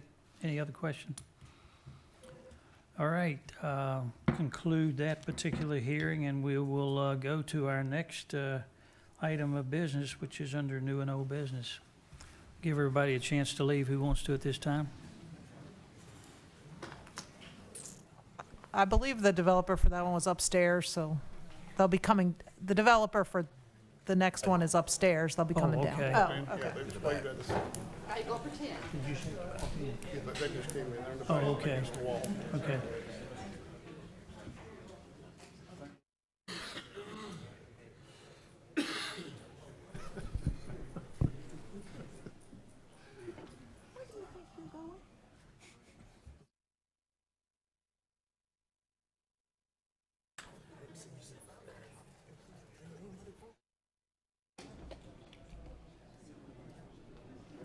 Write that out in the log.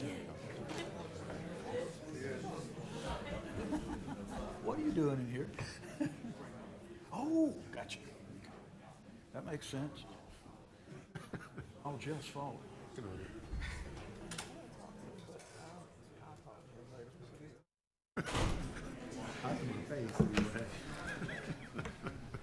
don't want to do what they really say. I don't want to. Okay, if you'll come back to order, we're going to move to the next item under new and old business, which is item 1. Yeah. Wandering around.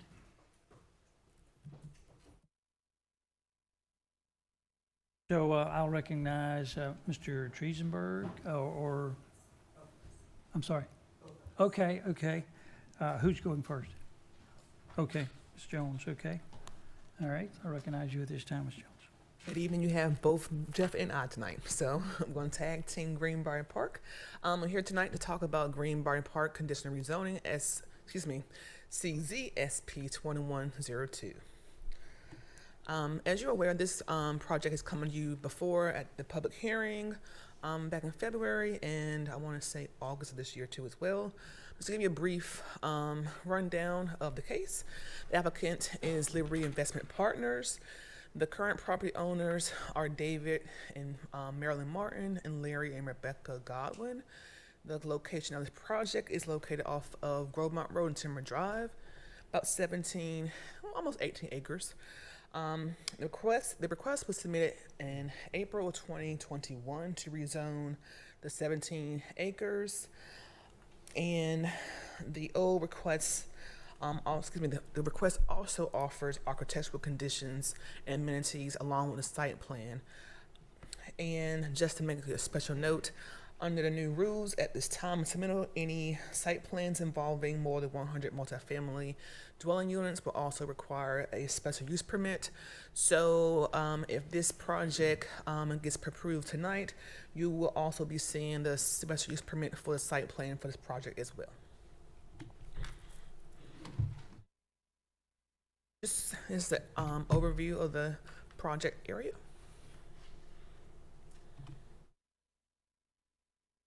Adjacent zoning and land use. North of the project is R2, single family home. South is R2, single family as well. The east side is single family with CMX mixed, commercial mixed use. And the west side is also R2, R4, which is also single family. Proposed use is multifamily, and the applicant has cut out all the uses that could be available with this particular use, but they're just choosing to have just household living, which will be two-family townhomes, condominiums, and multifamily. Just to give you a brief overview of what changed since the last public hearing, at Cindy Drive, the barrier is to be installed and remain so long as the project land disturbance permit is active. And for Homeland Drive, the applicant is asking to waiver the section 4 of section 4 of the stub completion policy. That has changed since the last time you all saw this project. And the fire and rescue impact study has been completed. And if there are any questions about that, Captain Don Johnson's here to answer any of those questions that you may have for that too as well.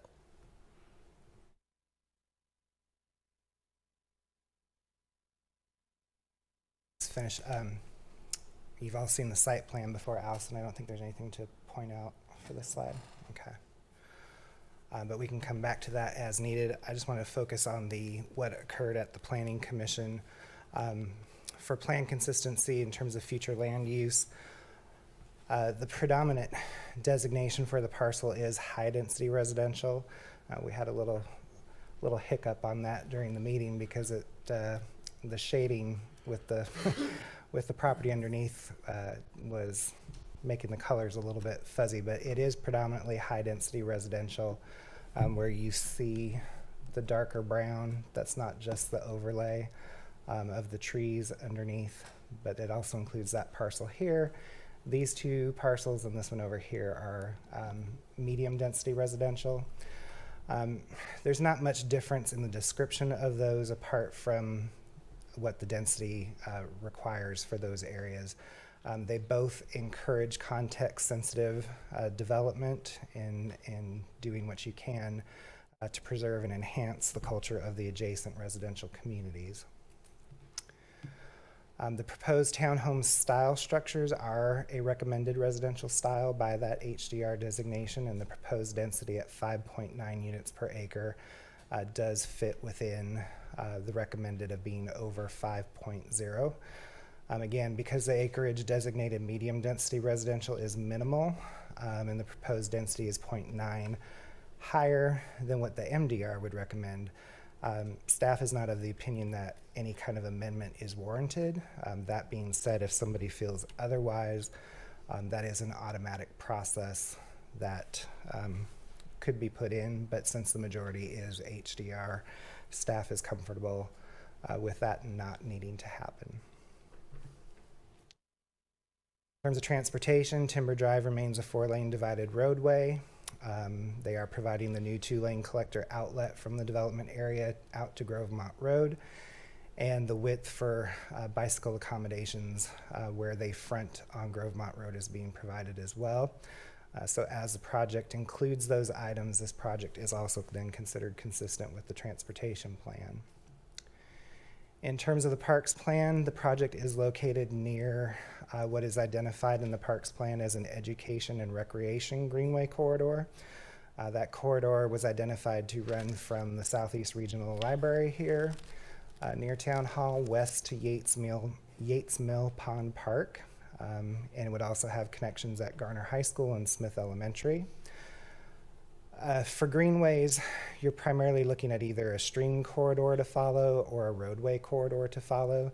The streams in this area run north-south, so due to the lack of any east-west flowing stream corridors, future alignment is likely going to be either along Maxwell and Parkwood to the north or along Grovemont to the south. So that way, those roads already cross those major streams and there's no additional impacts apart from the actual road widening. So the site is also not located within a parkland search area.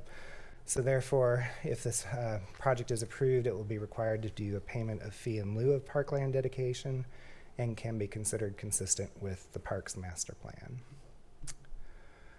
So the commission adopted this plan consistency statement, and that is that this request to conditionally rezone 9.6 acres from neighborhood mixed use conditional and 8.2 acres from residential 2 to multifamily conditional MF1, which would be adopted as MFA conditional for the development of a multifamily residential community of up to 105 dwelling units is consistent with future land use map's primary designation of high density residential, which states that residential uses such as townhome style units should be at least 5 units per acre. So the staff recommendation, in addition to findings of plan consistency, staff also noted for the Planning Commission the following in support of a motion to approve. The proposed uses are of an intensity not dissimilar to the average intensity of those permitted by the current zoning. If you remember, the current zoning is a combination of both neighborhood mixed use and residential. The townhome style dwelling units adjacent to single family detached houses also exist in the area of Vesta Drive on the other end at 7.5 dwelling units per acre. And townhomes are generally accepted by planners as an appropriate transitional use between single family and higher intensities. The project design includes additional vegetative buffer widths, fencing, open space between the proposed structures and the existing neighborhood, which demonstrates some of that context sensitivity, and also that the project design includes proactive traffic calming methods, including meandering of the roadways and a mini traffic circle.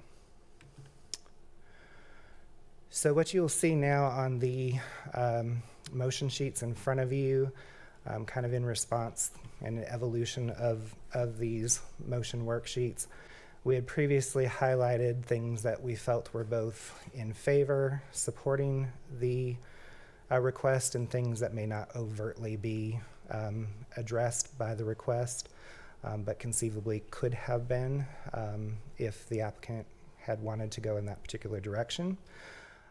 So we are noting that our recommendation is still the one in green on your staff report, and we've highlighted those items from the comprehensive plan there.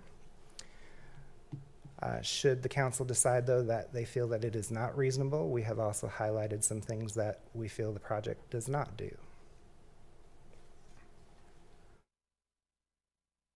For your council motion, we ask you to see the worksheet beginning on page 74 of your agenda packet.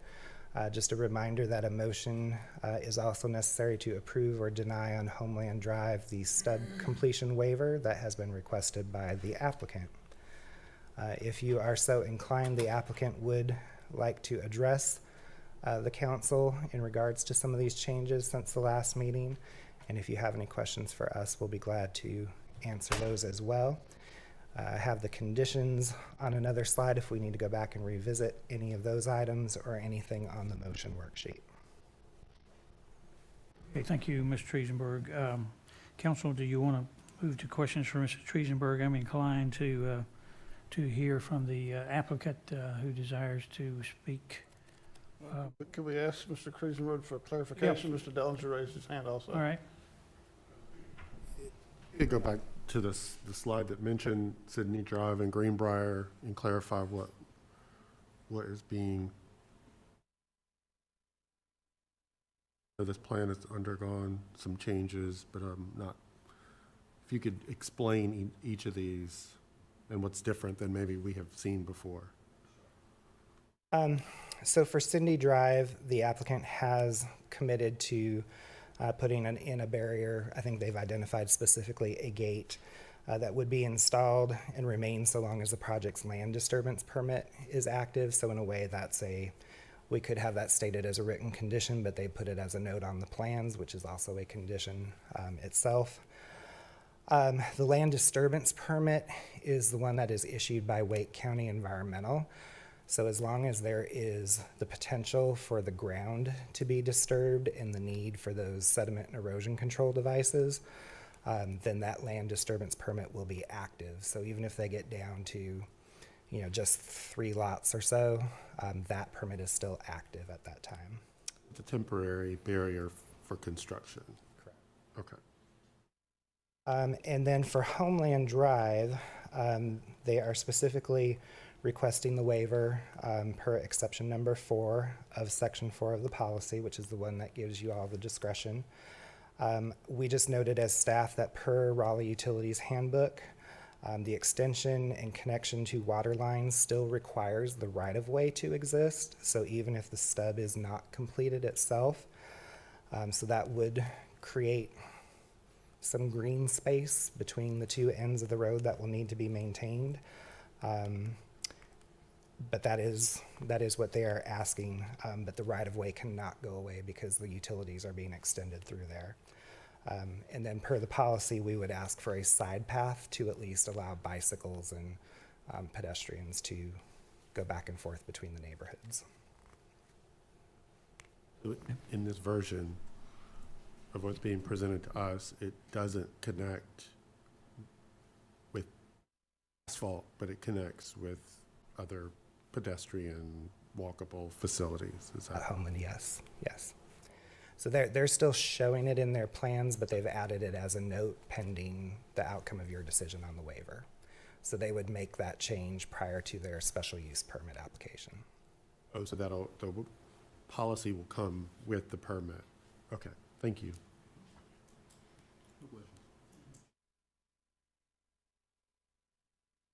Follow up on that, Jeff, you talk about the side path. So the side path will go to the end of their property line there.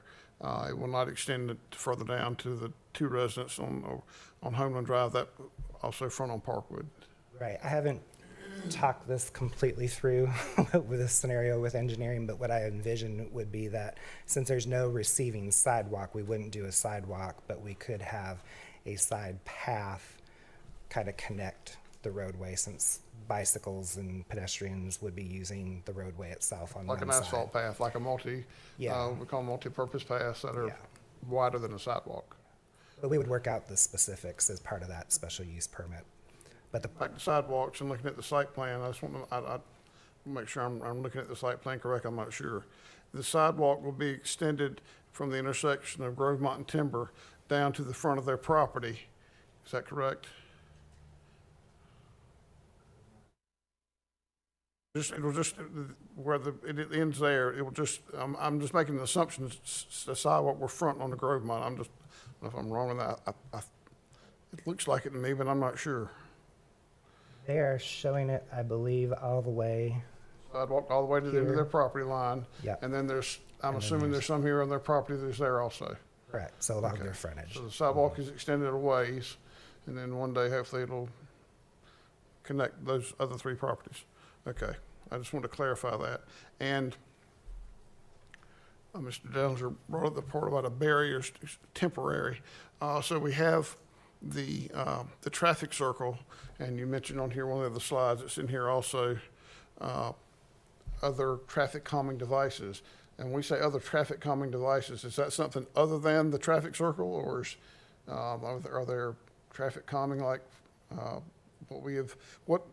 traffic calming that's in other parts of Greenbrier? I'm just curious. So in talking with engineering at this point, they would be, I think Chris and Leah can correct me if I'm wrong, I think we're open to any additional horizontal types of traffic calming that may be able to fit in here, but then any vertical type stuff would be then pursuant to the traffic calming policy if that is determined to be a problem. But we could potentially look at whether or not there could be a neck down right here. I think that's about the limit of what we could be looking at. Circle. Okay. Thank you for now. Can you go back to that previous slide, Jeff, before we went to this one? This one, make sure. Okay. I guess my question, I just want to get a good clarification far as, for example, Homeland Drive, that is going to be stubbed, so it will not pass through. Right. So what you would have here is, again, we'd have to work with them prior to the special use permit coming back to you. But the roadway would need to be stopped at a location somewhere in here that's sufficient to allow for the driveway connections. The right-of-way would continue to be connected, but the actual physical road would not. But then we would ask for a pedestrian connection from the end of that Gotcha. through. And on the Cindy Drive? And so on Cindy, what you would have here is you would have the barrier in place until construction is finished. Okay. Well, that was two concerns they had, the neighbors. So thank you very much. But the barrier is temporary. Now, it depends on if you want a barrier there with a lockbox for emergency services to use. That's just temporary during construction. You raised up a very good point there. So I reckon we need to let the developer talk, and I know that the residents are still not excited about traffic going through. Yeah. This came up with the cafeteria 20 years ago. The same thing on Cindy Drive. I know we're talking about, like Ms. Soon said, a gate, a barrier there with a lockbox for the fire department. Correct, for the period of construction, yes.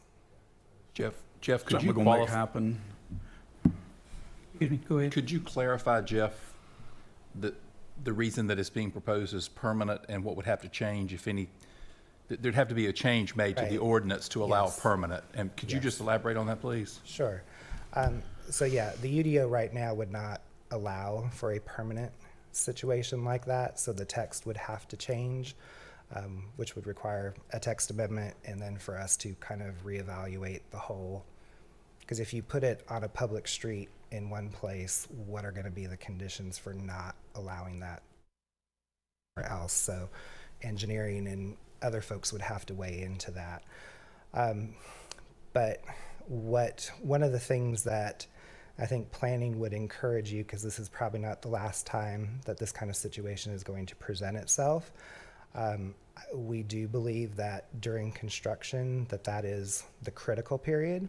And if council sees fit, we do have the mechanics, the machinery to count vehicles, to monitor the traffic speeds of vehicles, where we could do that after it is open and monitor and see how it actually is working, and then come back if it needs to be addressed at that time.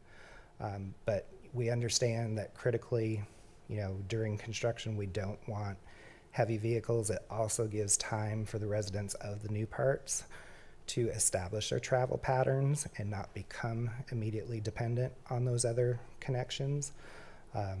And so that would be our recommendation for that. But the UDO currently would not allow for a permanent gate. Can you show us in the UDO where it says that? My reading seemed to have been different in that it was not prohibited. So I'd like to actually see the UDO wording that says it cannot be a permanent gate that allows for fire access. Because that was not I want to see the words, because that's not what I remember reading. Right. So it's not stated that clearly in that many words. If you could it would help us all, I think, if we could see the words and we could determine.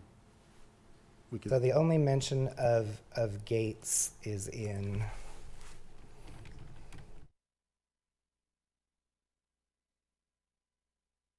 and I'll ask Don to chime in as well, because he has a lot more history.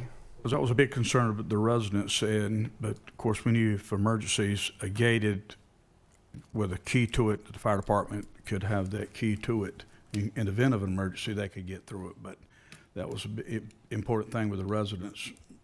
And it gives me concern, It's like that wording again, let's make sure we got it right. Is there merit in, while this is being looked up, I noticed, as we all noted, that Mr. Johnson is here from the fire department.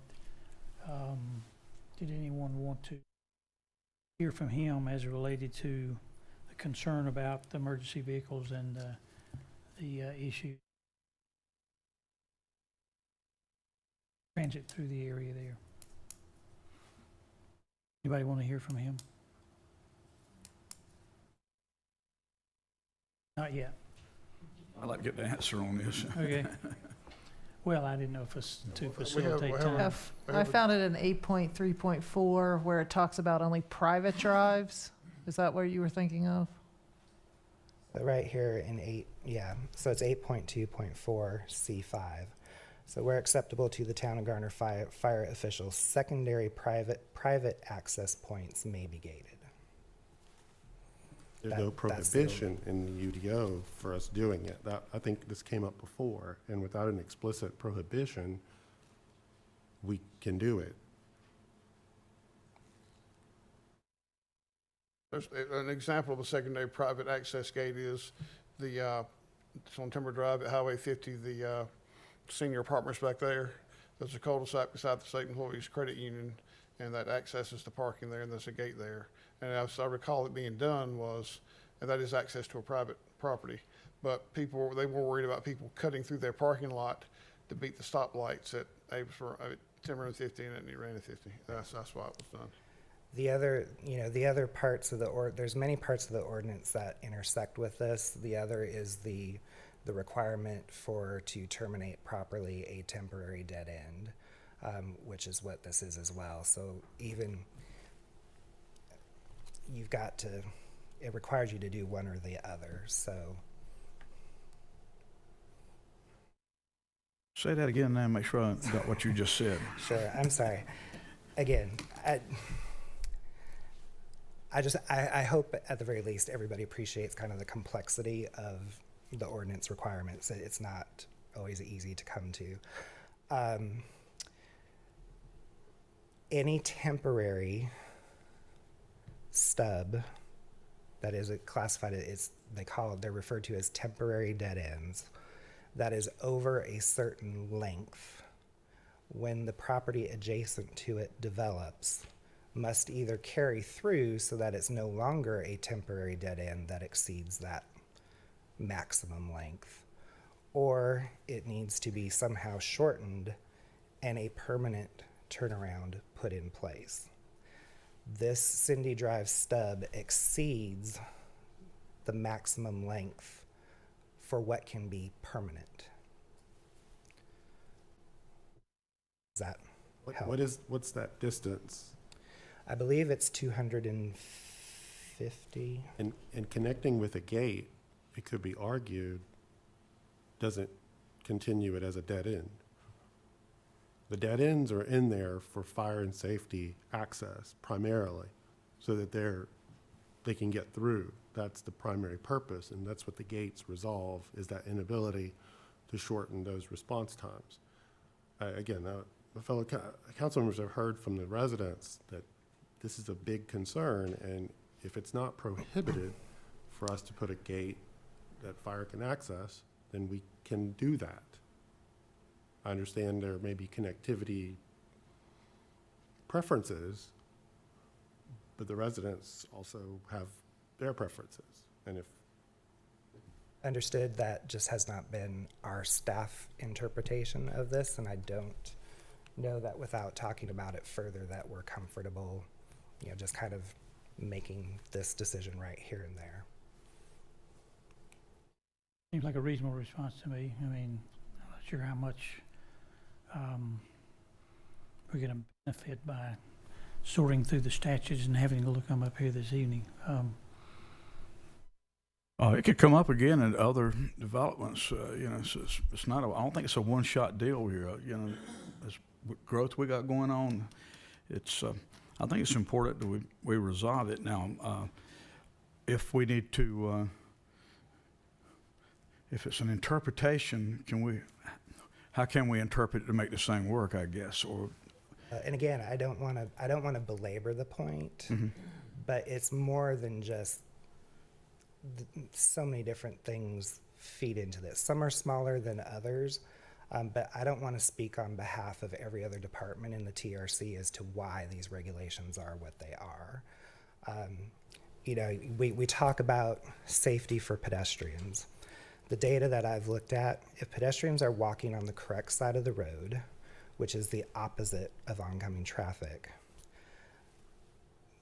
those types of accidents are few and far between. It's mostly from folks who are getting hit by vehicles that are backing up or folks that are darting in and out of traffic.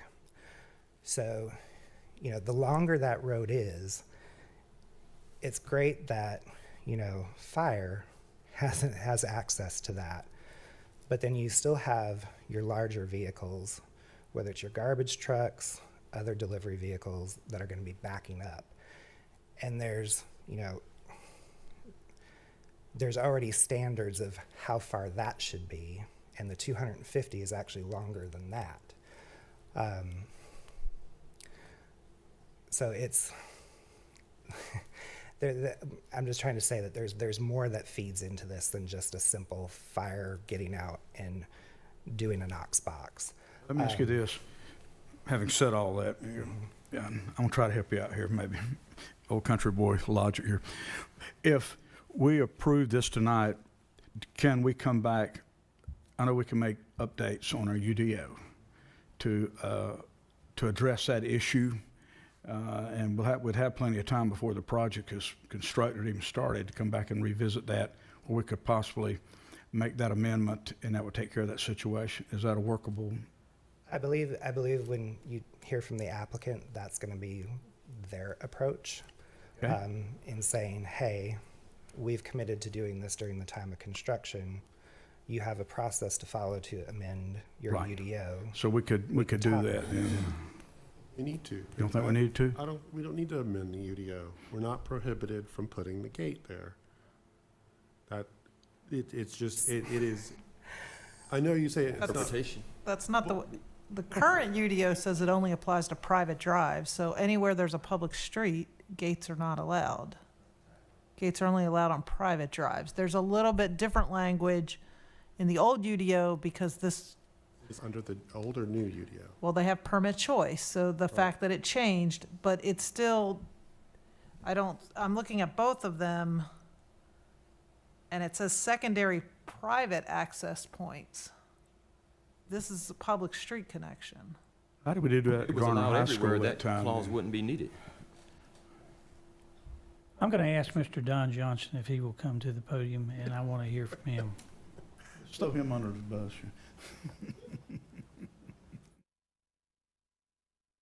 For everything. Little did I know when I came off the engine, I was going to be standing in front of the council.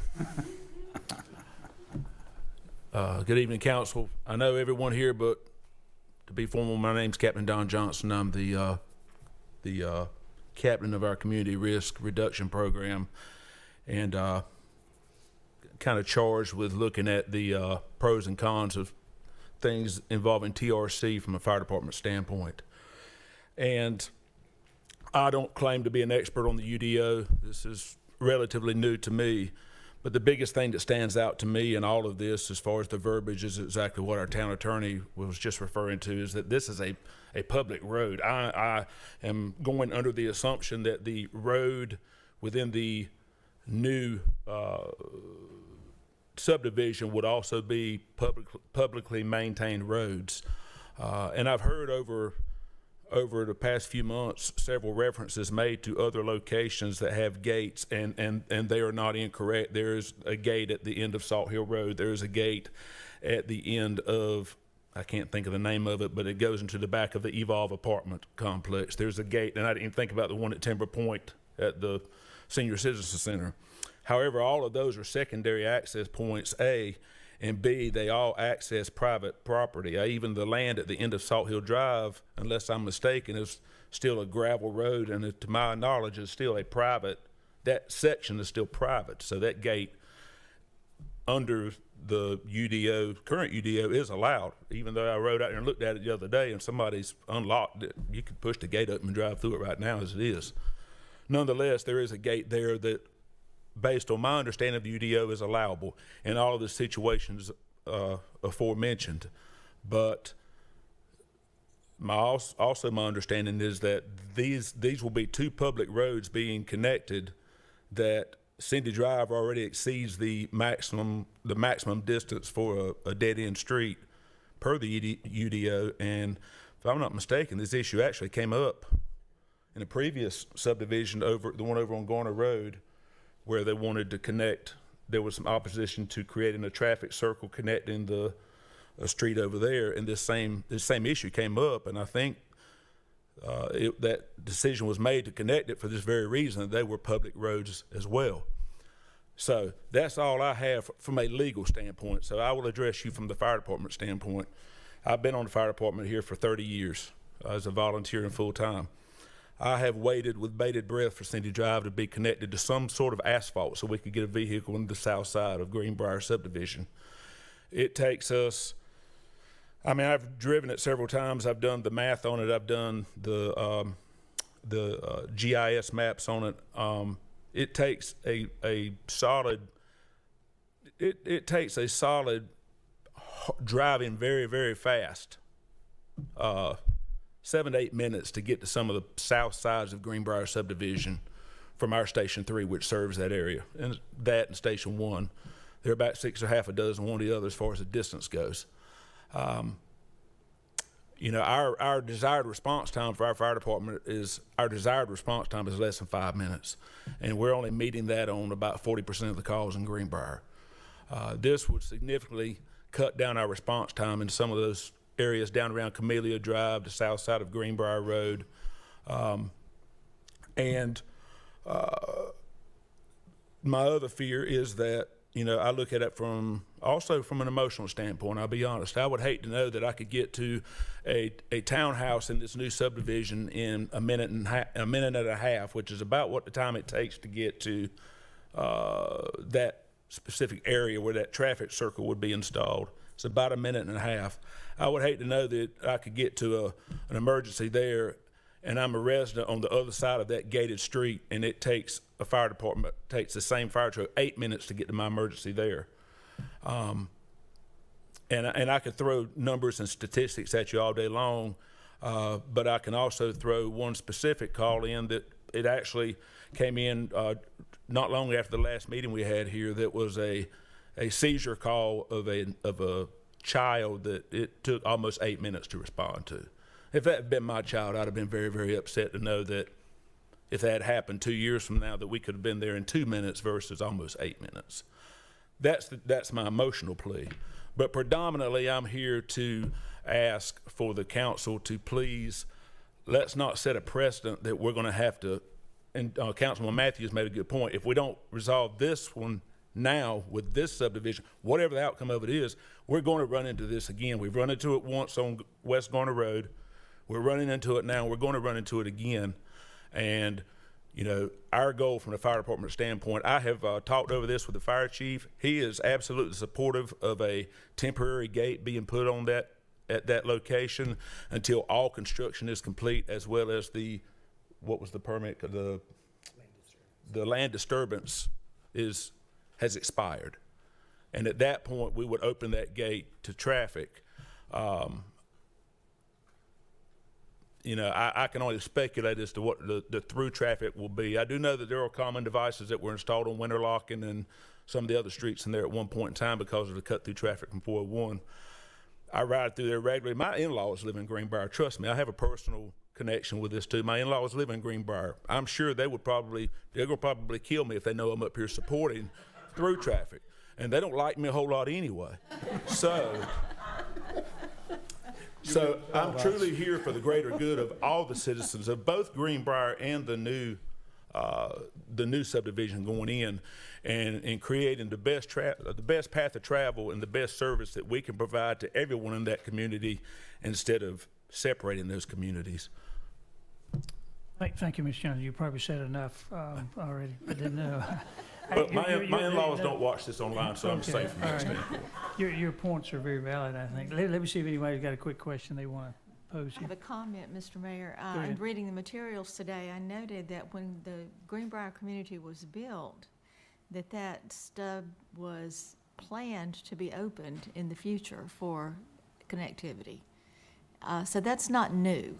It's not, maybe overlooked, but it's not new. It's Yes, not a ma'am. surprise. Yeah, I had heard that in some other meetings, that the intent had always been for it to be eventually connected to Street X, whatever Street X was, Maxwell, Grove Mott, or something. Okay. Anybody?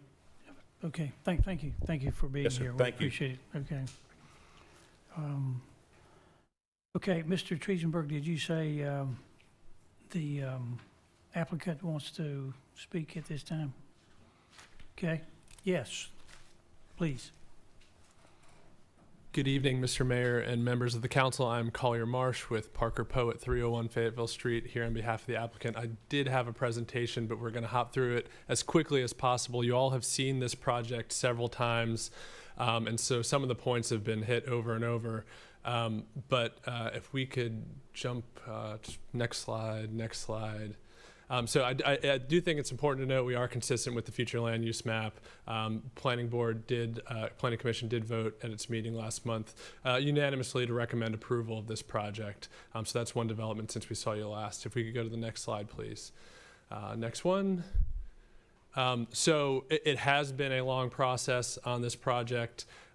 But this project has involved far more outreach than the norm. A number of meetings that aren't required by the town, meeting with neighbors and listening to all of the feedback that we've received. We have John Barker and George Deloche, the developers of this project, and they've done everything they can to address every single comment they've received. If we go to the next slide. This is every topic that was brought up to our team, and every single one was addressed in a meaningful way. We heard concerns about density and having too much density next to a single-family detached neighborhood. Nearly a 20% reduction in density from the start of this project to where we are today, from 123 to 105 units, from a maximum permitted number of units per acre from 8 to 6. Buffers and setbacks. When you have neighbors backing up to a new development, it's always a concern. And we added substantial buffers and setbacks throughout the site, including in several important and key areas to the neighbors that we've heard from. Traffic calming, it ties into the broader issue involved here, but we added that traffic circle early on before the broader can stub connections be made, can they not be made. That was made with an intent to slow down any potential cut through traffic should connections be made.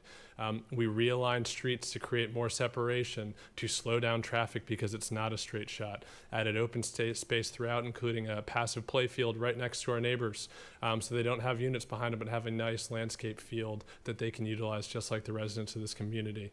Stormwater was a concern. We added 100-year stormwater controls in there in important locations, in fact, the ones specifically requested by neighbors. Architectural commitments were added, but we get to the street stub connections. And so as the development team, we've been caught in between a rock and a hard place because what we've been hearing from staff is on one end of the spectrum of the importance of these connections. And we've talked extensively with Captain Johnson and with engineering and with planning about what the options are, and we understand that perspective. Meanwhile, we're balancing the perspective of the neighbors and their desire not to have these connections made. And I can tell you confidently that we have provided in this request the most substantial protections for those neighbors that are allowed under Garner's code today. But we've also provided that that gate that I hear a little trepidation about can be revisited when construction's complete. And if a permanent gate is allowed at that time, it can be added. So that's built in, and I'll show you that in a second. If we could go to the next slide. The concept plan has changed extensively. I don't think we need to go over that again, but I think you all can recall just how much open space and extra features were added in direct response to neighborhood feedback. Next slide, please. Next slide. This just shows right next to that Cindy Drive connection where we've heard from some of the neighbors most concerned about the connection, just how much has been changed to their benefit with this project, from adding that play field, from moving units away, adding more buffers, preserving a historic home, realigning streets, adding a traffic circle. Those are substantial commitments that directly benefit the folks that have been concerned about these street stub connections. Next slide, please. Timber Drive frontage, a little unrelated, but we did address an important part of the town's comprehensive plan of having the right view shed along that corridor by shifting and adding more separation. Next slide, please. Next slide. Extensive zoning conditions, that shows just how much has been added to address the feedback. Next slide. Next slide. Next slide. Next slide. Next slide. All right, so getting to the critical issue, those street stub connections. As I said, we are confident that we've provided the best possible resolution for the neighbors that are concerned about those street stubs. First of all, at Homeland Drive, as council may recall, this case was put on hold. We had originally come in February, but we were put on hold while the town worked on a policy to address street stub connections. Homeland Drive is eligible for that policy. And so under that policy, we are requesting to apply exemption 4, which would mean that we're asking council tonight to waive the requirement to connect Homeland Drive.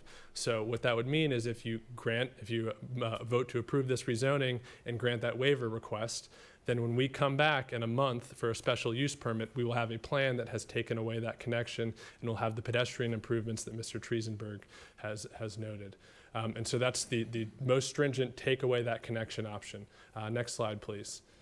But as we've heard, Cindy Drive is different. And so Cindy Drive is different because it's not eligible for that policy. It's not eligible because what the code says is that you can't have a dead-end street that exceeds 200 feet.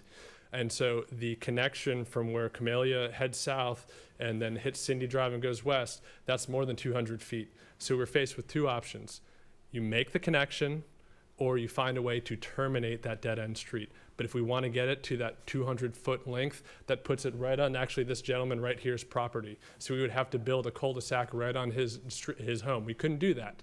So we were left with one option, which is make the connection and find the best possible solution under the town's code to address all the concerns and provide a compromise with all of these interests. And so what that compromise is that comment right there. And so what that says is that we will provide that gate. And it doesn't say temporary in the language. What it says is that the gate will be provided. And so the trigger is until the Wake County land disturbance permit is closed. That's the calculable way of saying until the completion of construction. And by all accounts, when that permit is closed, then we're done with the whole project. And that's about a 3-year process from today. So that's 2025, roughly, if all goes according to plan, where that will be pulled and all of a sudden that gate is no longer required by this provision. But that last part of this comment is important. What it says is that the gate's removed if it's required by the town Garner code in effect at that time. So what that means is if there is any lingering concerns or ambiguity in the code, it can be addressed. It can be changed in the code. There's 3 years to do it. There's a lot of other projects that are going to bring this before you, and there's going to be more data and more analysis that can be done. But what this does is it allows this project to go forward with the gate that everybody wants in place, and it allows that change to happen should the council wish. And so that is the strongest option that we are presented. I can tell the council that if we were able to eliminate that connection, we would have done it. But it wasn't an option, and so we worked extensively with your staff. They've done a great job. They've combed through the code. Captain Johnson has worked with us extensively. Engineering has worked with us extensively, and everyone's put their heads together to give you the best option. And so with that, we'd respectfully request the council vote to approve this rezoning. And of course, we'll be back in a month for a special use permit for the finer details on this. Thank you. Mr. Collar, let me see if there's a question from anyone here. Anything? No, sir, we've got 3 years to work on it.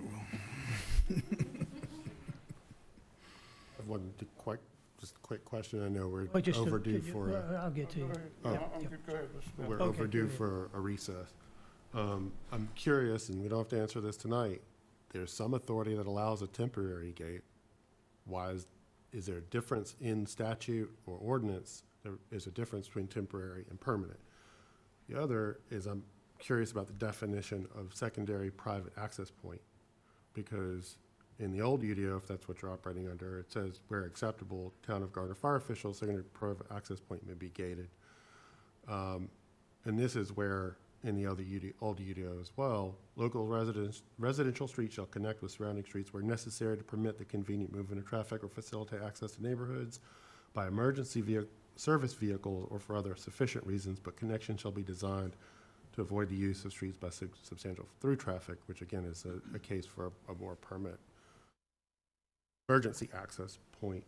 I'm very appreciative of the effort that you all have made since this started to make changes better tree coverage, reducing the size. You've listened to the neighbors. It's commendable. And I'll say that to you all. I can answer that first question, and what you'll notice is that the word temporary is not in our condition. So should we receive an interpretation at some point along the way that says the code already allows a permanent gate, we're not asking for a temporary one. We're asking for the gate that's allowed by the code, and therefore at the end it comes into the important language.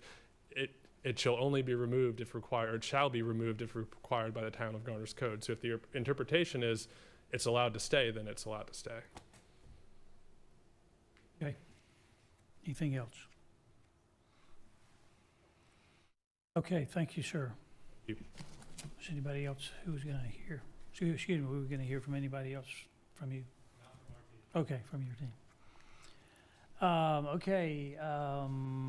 right, is everybody, it's not a public hearing, but if somebody wanted to speak on this issue, we would give you a few brief moments to do.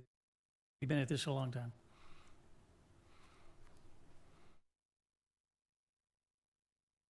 Give you just a brief. Really brief. So I'm Joe McCormick. I live at 4912 Cindy. As he pointed out, I'm the neighbor that is directly at the end there. I'm for, if you want to talk about building a cul-de-sac there, I'm interested. I would be happy to figure out what the logistics are there. I've just heard a lot of contradictory statements here, such as what Mr. Dellinger brought up, that a temporary gate is fine, but a permanent is not, or that we're trying to shave as theoretical 3 minutes off of response time with 100% impact on people as the opposition to that. I am that house that you were talking about. I grew up in an area where emergency response was measured in tens of minutes. So shaving off a couple of minutes is obviously a great ideal to shoot for, but seems pretty frivolous when you're talking about how this is going to be a day-to-day impact to me and my neighbors as well. As far as the 250-foot stub, there are 5 houses on that stub. It seems kind of silly to say that this has to be connected because of a certain length when you're talking about the number of residences that are impacted. Just wanted to pull up those points because I feel like there's a lot of conversation going on here, a lot of things going past each other, and there doesn't seem to be a lot of consistency with the logic and in the points that we're being made here. I understand growth's coming. I'm not opposed to it. I just feel that this is another example, as I just sat through the last hearing before this, of another development getting rammed through here that doesn't really seem like it's in the best interest for the residents of Garner today. So thank you. Appreciate it. Sure. Appreciate it. Okay. Council? I'm sorry. Okay, go ahead. I just want to thank you all again for listening to us as the Greenbrier Homeowners Association president, and for the developers to listening to our feedback. We greatly appreciate it. I can tell that you all have listened to our feedback. I do just want to reiterate how much this cut-through traffic does impact us on a day-to-day basis. I mean, it is significant, and the speed at which people go through that neighborhood in Winterlochen. My 10-year-old came home crying the other day, walking down Winterlochen with our dog, because she almost got hit by a car.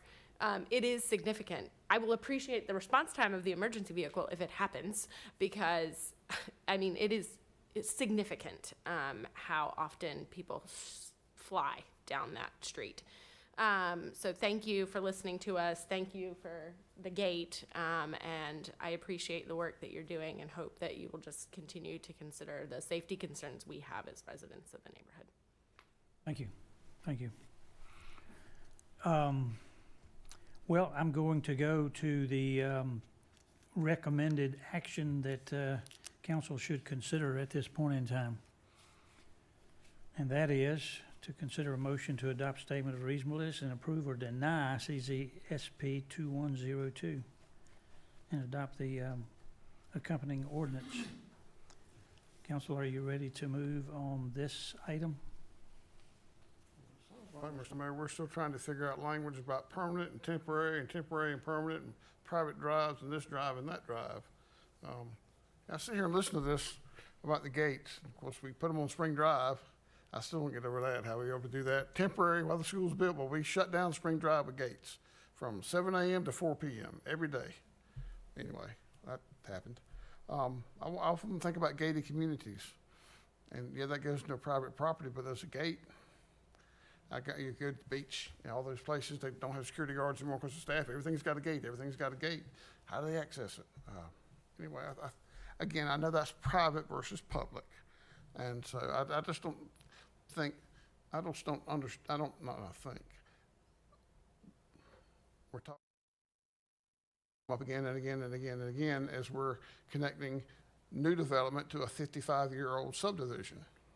And I think that's the concern people have. And I just don't know if the language that we have in a policy, and I know Mr. Matthews said we have 3 years to get it right, but I think we should try to halfway understand the language and get it right before we take a vote on something. That's just my opinion. Your point on the gated communities, they're private, but a lot of them have public streets behind them. There's not any difference there. Developments that developed, one of the projects we saw a few weeks ago, they want to make it a gated community. That's going to be our streets. We maintain them. There's not, what's the difference?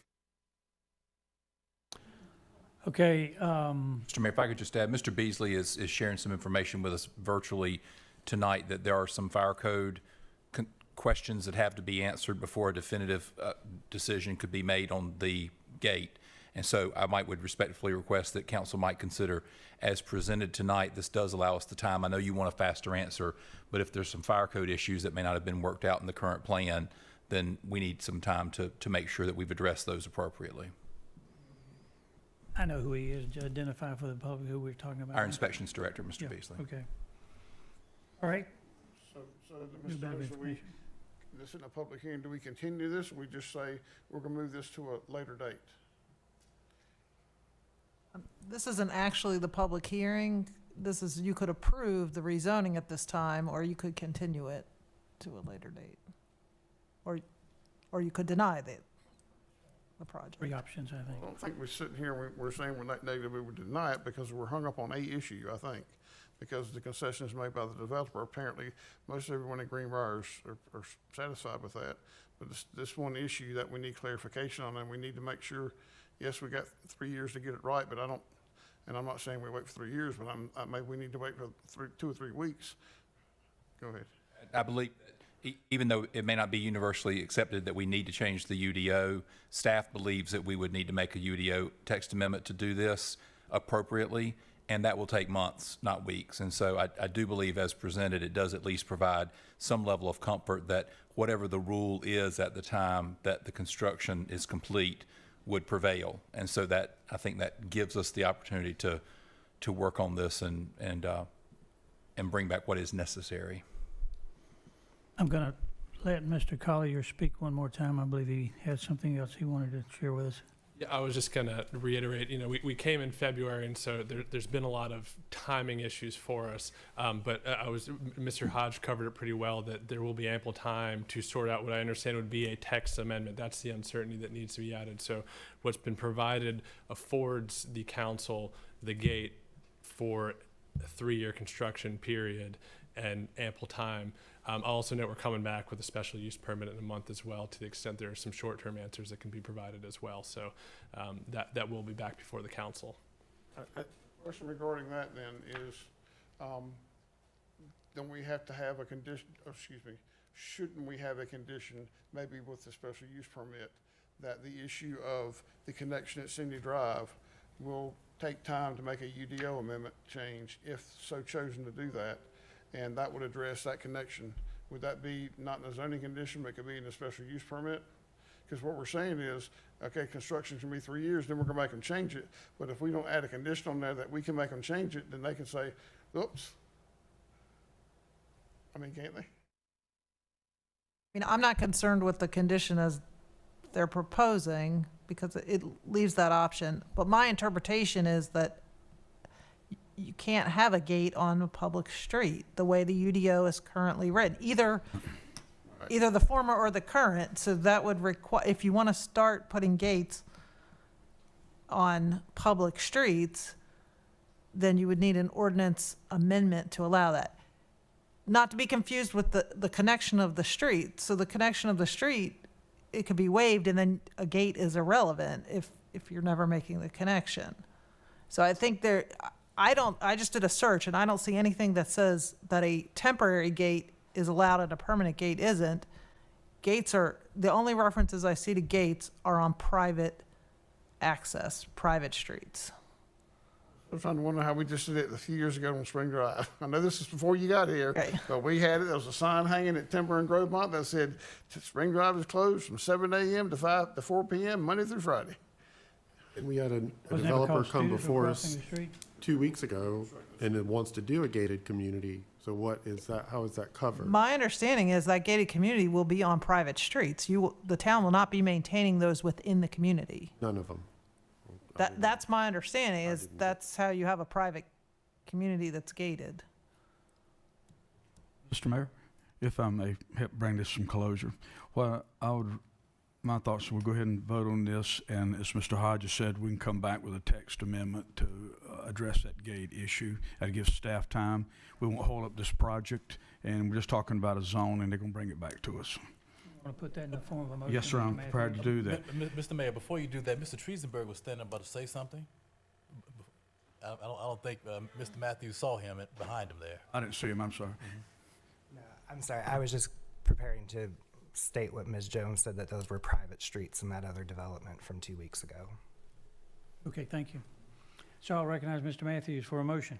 How do I need to put this waiver in on that, is that a separate issue or part of this? With that waiver, item number 4, I believe it was? The Holman Drive. Just make that part of my motion. Is that a separate motion? I think you could. Has to be stated that it's accepting the waiver.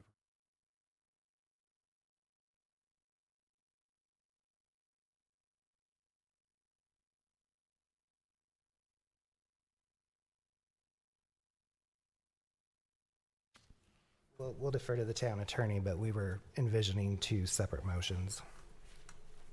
Make that an additional motion after I do the zoning motion, is that what we're saying? Homeland Drive, the waiver. Yeah, the waiver. It was item number 4 on the Number waiver 4. on this policy. If you're talking just about Homeland Drive, I think you can do that. A Within a motion to motion. approve with the waiver of the street connection for Homeland Drive, assuming everyone is clear that that's how they want to vote, and they don't need to split that vote. Okay, if everybody's good, that's the way I'll make it then. Okay. Okay, yeah, I believe.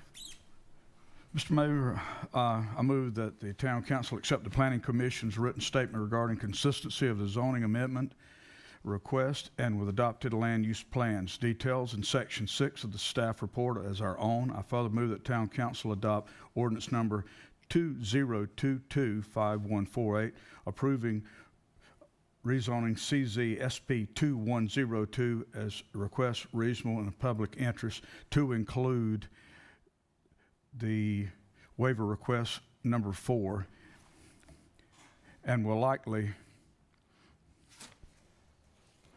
promote multifamily housing in select areas and be of overall design that keeps with the town's character, improves property values. That completes my motion. Okay, you've heard the motion, council. Is there a second? Second. Okay, the motion's been properly made and seconded. I think we've had ample discussion, but I'll ask if you have anything else you want to bring up before we vote. Okay. All right. Going to ask for a vote on the motion before you. So if you favor the motion, would you vote aye? Aye. Aye. If you're opposed to the vote, motion, would you vote no? Okay, the motion passes unanimously by my calculation. Thank you, Mr. Matthews, for Yes, sir. moving us to that. been Okay, good. thank you all for your patience and time. Sometimes it takes a while to get through these processes, but hopefully we get to a better project.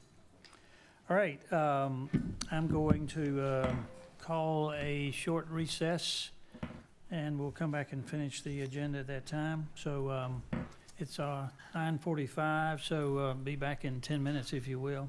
That would be 9:55, excuse me. We're in recess.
Council, I declare that we're back in regular session now, having been on a short recess, so we'll resume the next item on our agenda, which is item number 2 under old and new business. And Ms. Sabrina Lewis, good to see you again. We'll hear from you at this time. Good evening. I'm here to reiterate some requests that we made at the last work session. We had a whole presentation about ways that we are looking to address the recruitment issue, the great resignation, and also being able to re-engage our staff and employees and encourage retention. And so I just want to reiterate that list of requests to you tonight. First of all, we are looking to designate at least 24 hours of bereavement leave for use in the event of the death of an immediate family member, as defined by our policy, our employment policy. Preventive care leave, 8 hours of preventive care leave for use with any kind of screening, scheduled doctor's appointments, and also appointments for covered dependents. We're also looking to count holiday time as time worked when calculating compensatory time earned. So in other words, weeks where there is a holiday, typically on Mondays, followed by a meeting such as this, we are looking to allow the holiday time to count as time worked so that the employee reaches their 40-hour limit. So that would trigger their comp time to begin calculating. We want to increase compensatory time cap to 56 hours. It's currently at 40 hours. This will allow employees to have more time to have an opportunity to take the leave that they have accumulated before it maxes out. We want to modify the council meeting schedule to perhaps have one meeting in July and one in December. Again, to allow more opportunity for employees to either not accrue as much compensatory time or the opportunity to utilize the time that they have accumulated. We are asking to allow residents, allow employees to use the resident fees for parks, recreation, and cultural resources programs and rentals rather than the non-resident fee. We would like to have the employee hiring referral program implemented. Again, that's $1,000, $500 that would be given upon the successful hire of a referred applicant, and then the other $500 upon the successful completion of the probationary period for that employee. We're also looking to enhance our service program, basically to enhance our service awards, to include a monetary award for service milestone anniversaries. And last, we're looking to begin our town-sponsored wellness activities, basically partnering with Parks, Recreation, and Cultural Resources staff to offer wellness events that work with the current shift schedules that employees are currently working. So tonight we're asking for your agreement. We would like to entertain any questions or concerns that you have with this list of requests, and we're looking to move forward with implementation to have all of these in place by the end of the calendar year. Okay, thank you, Ms. Lewis. And yes, you've well covered the items as we covered at the work session. So it's time for council to decide on this proposal. Questions for Ms. Lewis? Ms. Behringer, I'll start with you. Okay, Mr. Dellinger. No questions right now. Thank you. Okay, Mr. Vance. I will just say that with the current situation we have within our nation and community relative to the changing how we work in the workplace, that this is a very good program to implement in trying to maintain staff and to keep those great staff members and to be competitive with other municipalities moving forward. So I think this is a great start. Okay, thanks, sir. And Mr. Singleton? Yes, I like the fact that we've got concurrence on here, concur. We had a longtime colleague that used to have a lot, Mr. Johns, the longest serving elected official in Garner. He used to say, I concur, so I do concur with your recommendations. All right. Thank you. Mr. Matthews? And I certainly concur with them also. I think these are great items, and it'll do well for all the employees. And I appreciate you being proactive on this. And I know you and the town manager are looking at a lot of things, and it's going to be better for everybody overall. So just stay busy on it.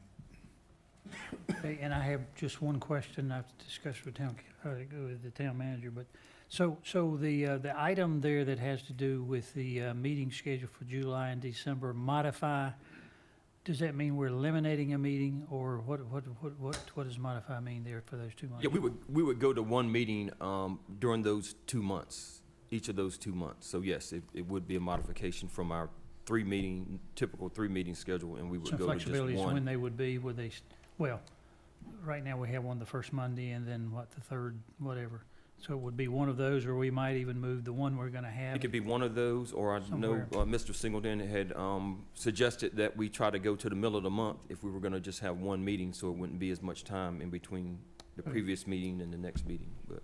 Okay, thank you. Also, the first meeting in July usually is right around July 3rd and July 4th, and it's long days, and if you don't have one that week, a lot of people take that time off, so you move that meeting to whenever it gets decided, whoever it gets decided to.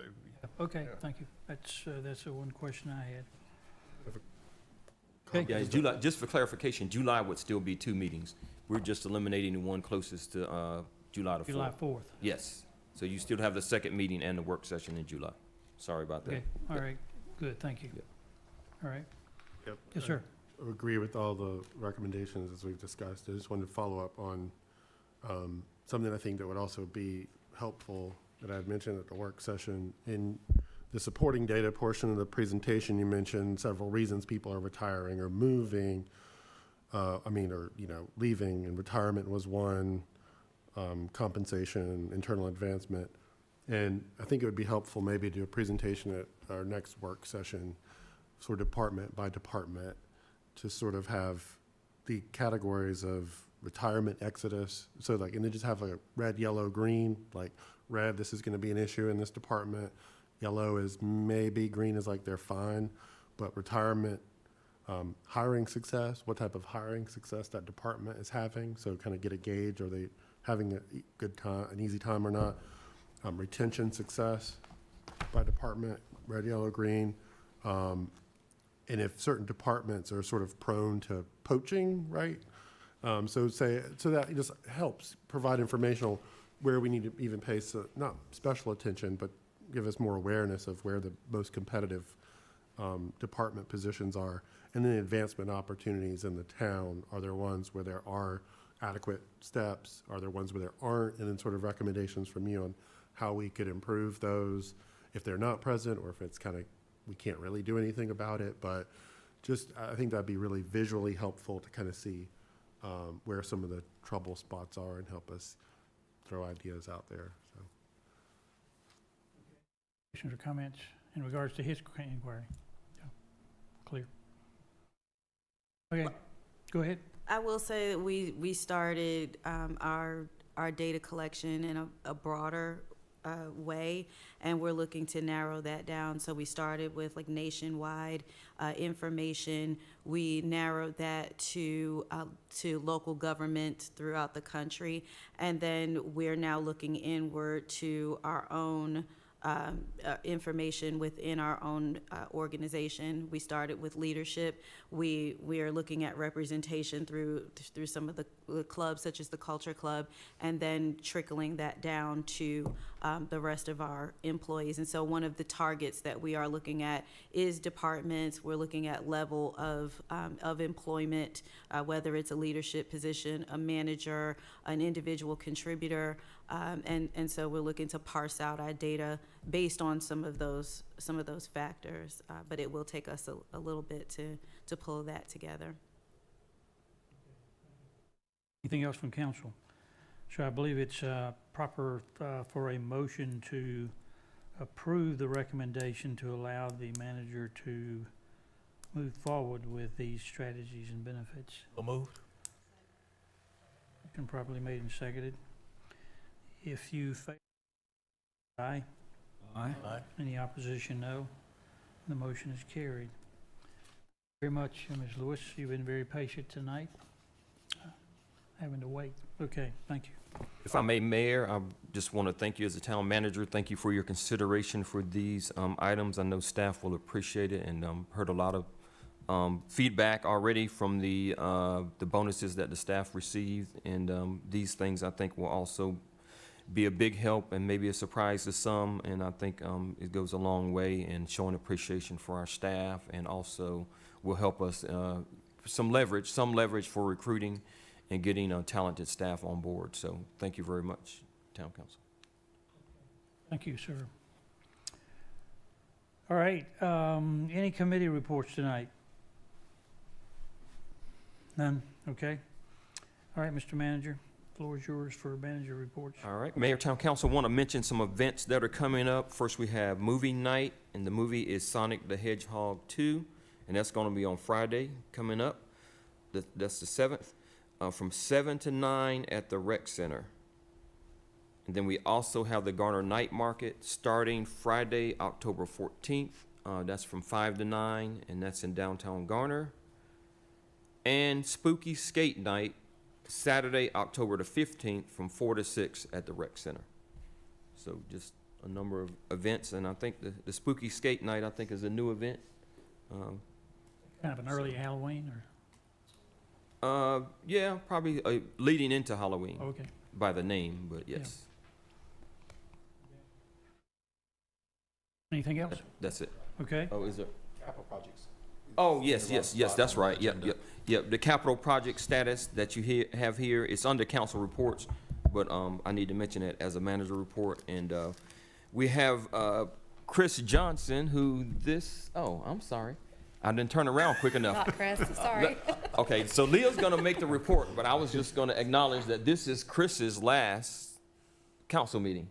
So we want to thank him for his all of his work he's done for the town of Garner, and wish him well in his future endeavors. So, and so Absolutely, yes. you can do that, I guess, after Leah makes her presentation on the Go ahead, Leah. We'll hear projects. from you So, first. Yeah. Okay. Good evening. All right, so I am here for your quarterly capital project status update, and I appreciate your patience as I am very quickly getting up to speed on all the projects. So I know you have the full report in your packet, so we'll just kind of go through some highlights. The White Oak Roundabout, we are finishing acquisition on that and preparing to make our final plan submittal to NCDOT. Still planning to advertise around the end of the year. The Lake Drive widening project, construction is underway on that project now. They are currently working on storm installation and utilities. The Jones Sausage Road, still continuing on 65% plans. We have the Pearl and Parker Street improvements. That has started design, working on 25% plans now.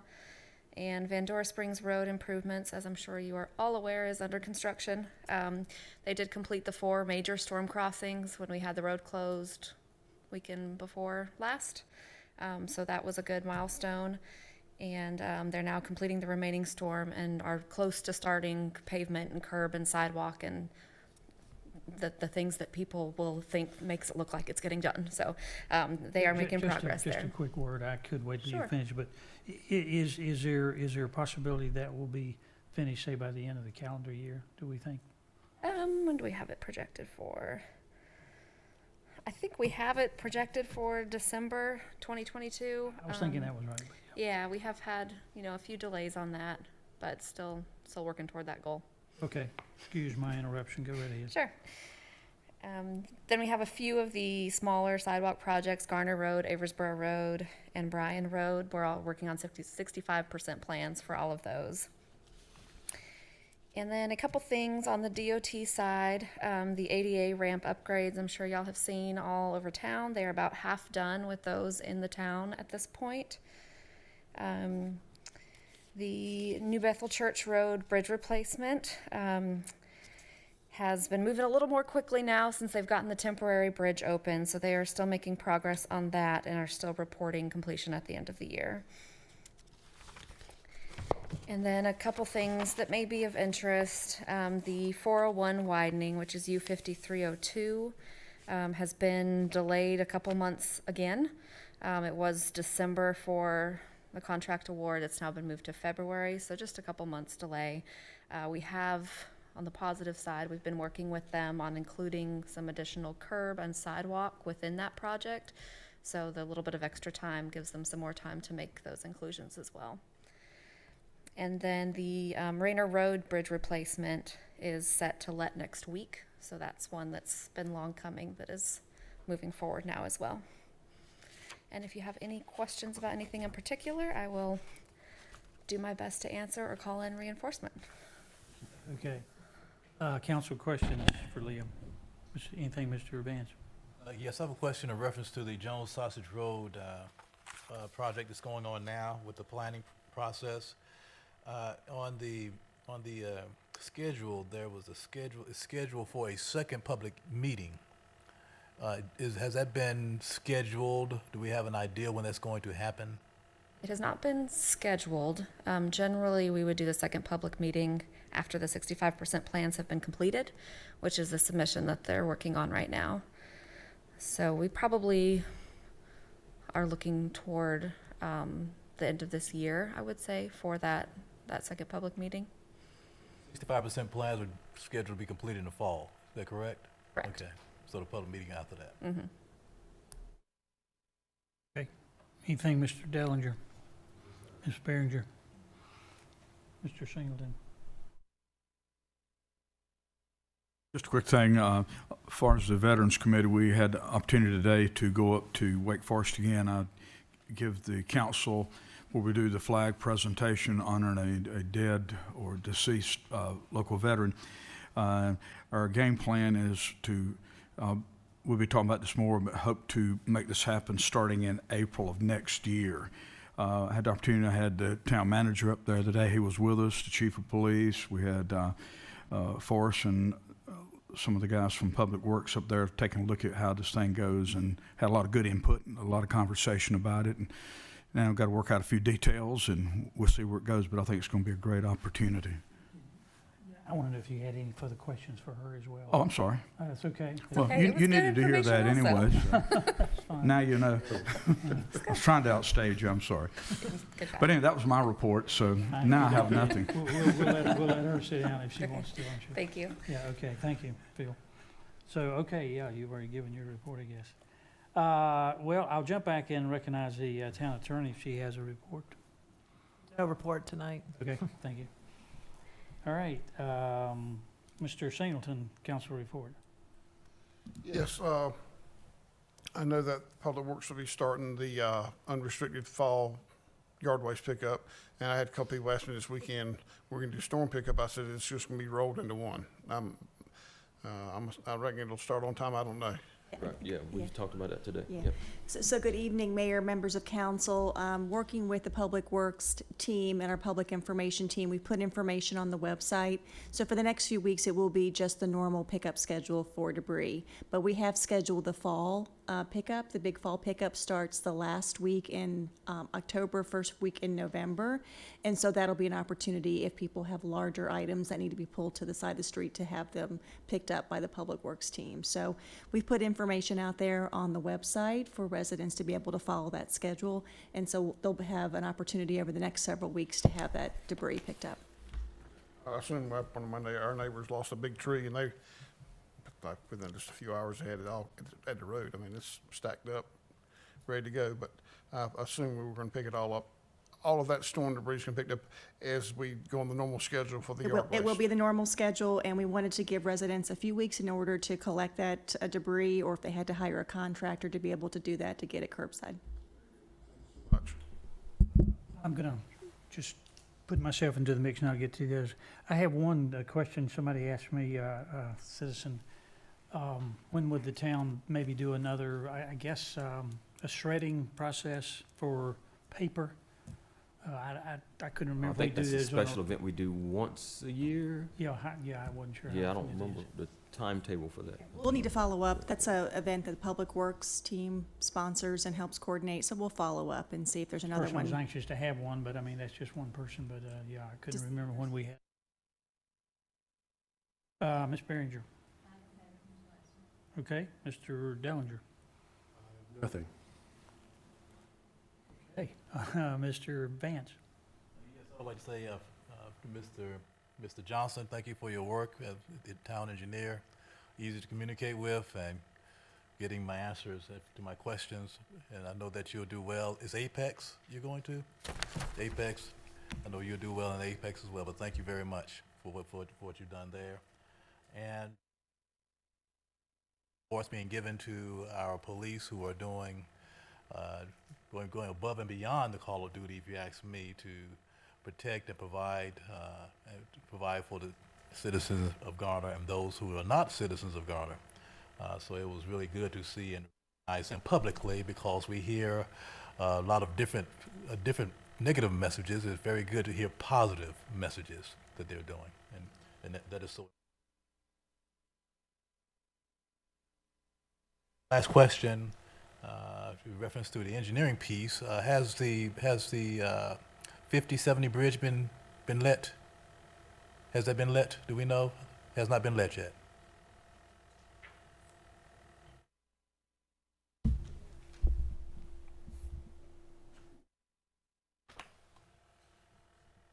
On a schedule for February 2023.